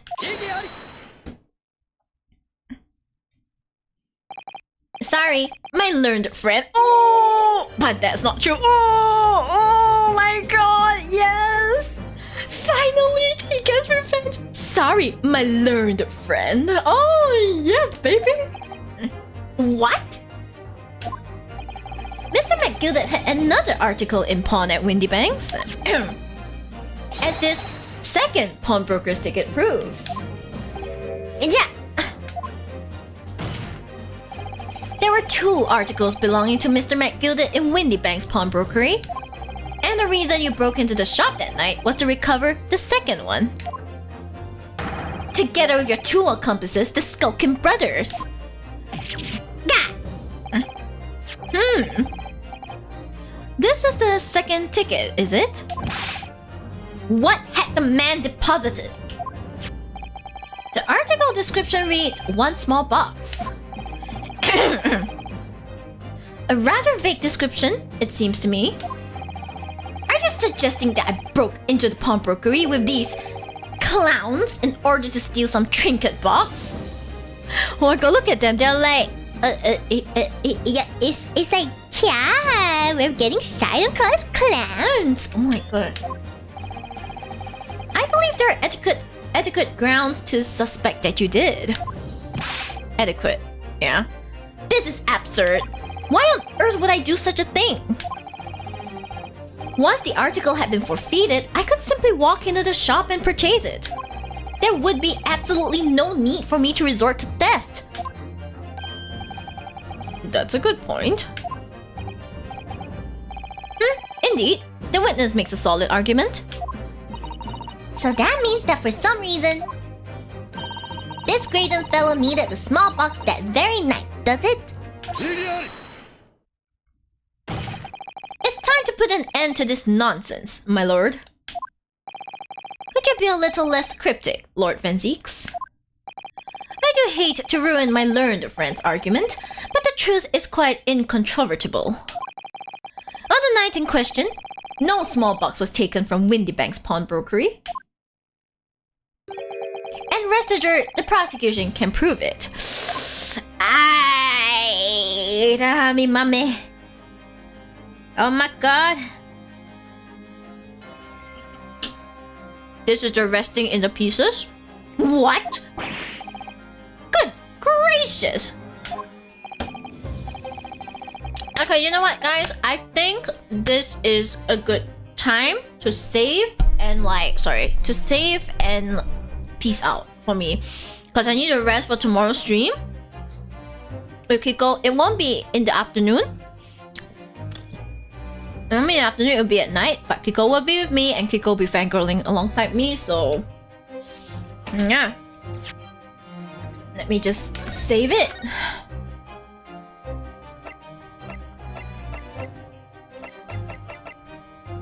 I'll just save this one here. Part 3, the Old Bailey, yeah. Yeah, thank you for the socials thing, Rabbit. Really appreciate it. Okay, guys. Thank you so much for being with me. Okay. Okay. So, tomorrow I will have a stream. Let me think. So tomorrow I will be streaming Honkai Star Rail with Kiko. Okay. Then on Friday I will be streaming. I'll be showing my new tarot deck, my new tarot deck, with Handcam on Friday. Then on Sunday, I had the developer of Shashingo has very kindly given me a Steam key to play the new game where we take pictures and we learn Japanese alongside that. So I hope you guys can join me for that. Okay. Currently the waiting rooms are a bit wonky on YouTube. I don't know why. Shashingo. Yeah, I don't know why it's a bit wonky on YouTube. Like, not all of my waiting rooms are showing, so I'll try and see what I can do about that. But otherwise, you should be able to see like the waiting rooms on YouTube, and then on Twitch as usual. Just wait for the notification. Okay? Okay, guys. Yes. For those on YouTube, thank you so much for watching. For those of you on Twitch, please stay with me. I'll pass you on to someone who will take good care of you. All right? Yes. Thank you so much, guys. I'll see you guys tomorrow then. See you tomorrow for HSR. Okay? Atsuyari. Bye bye. Bye bye.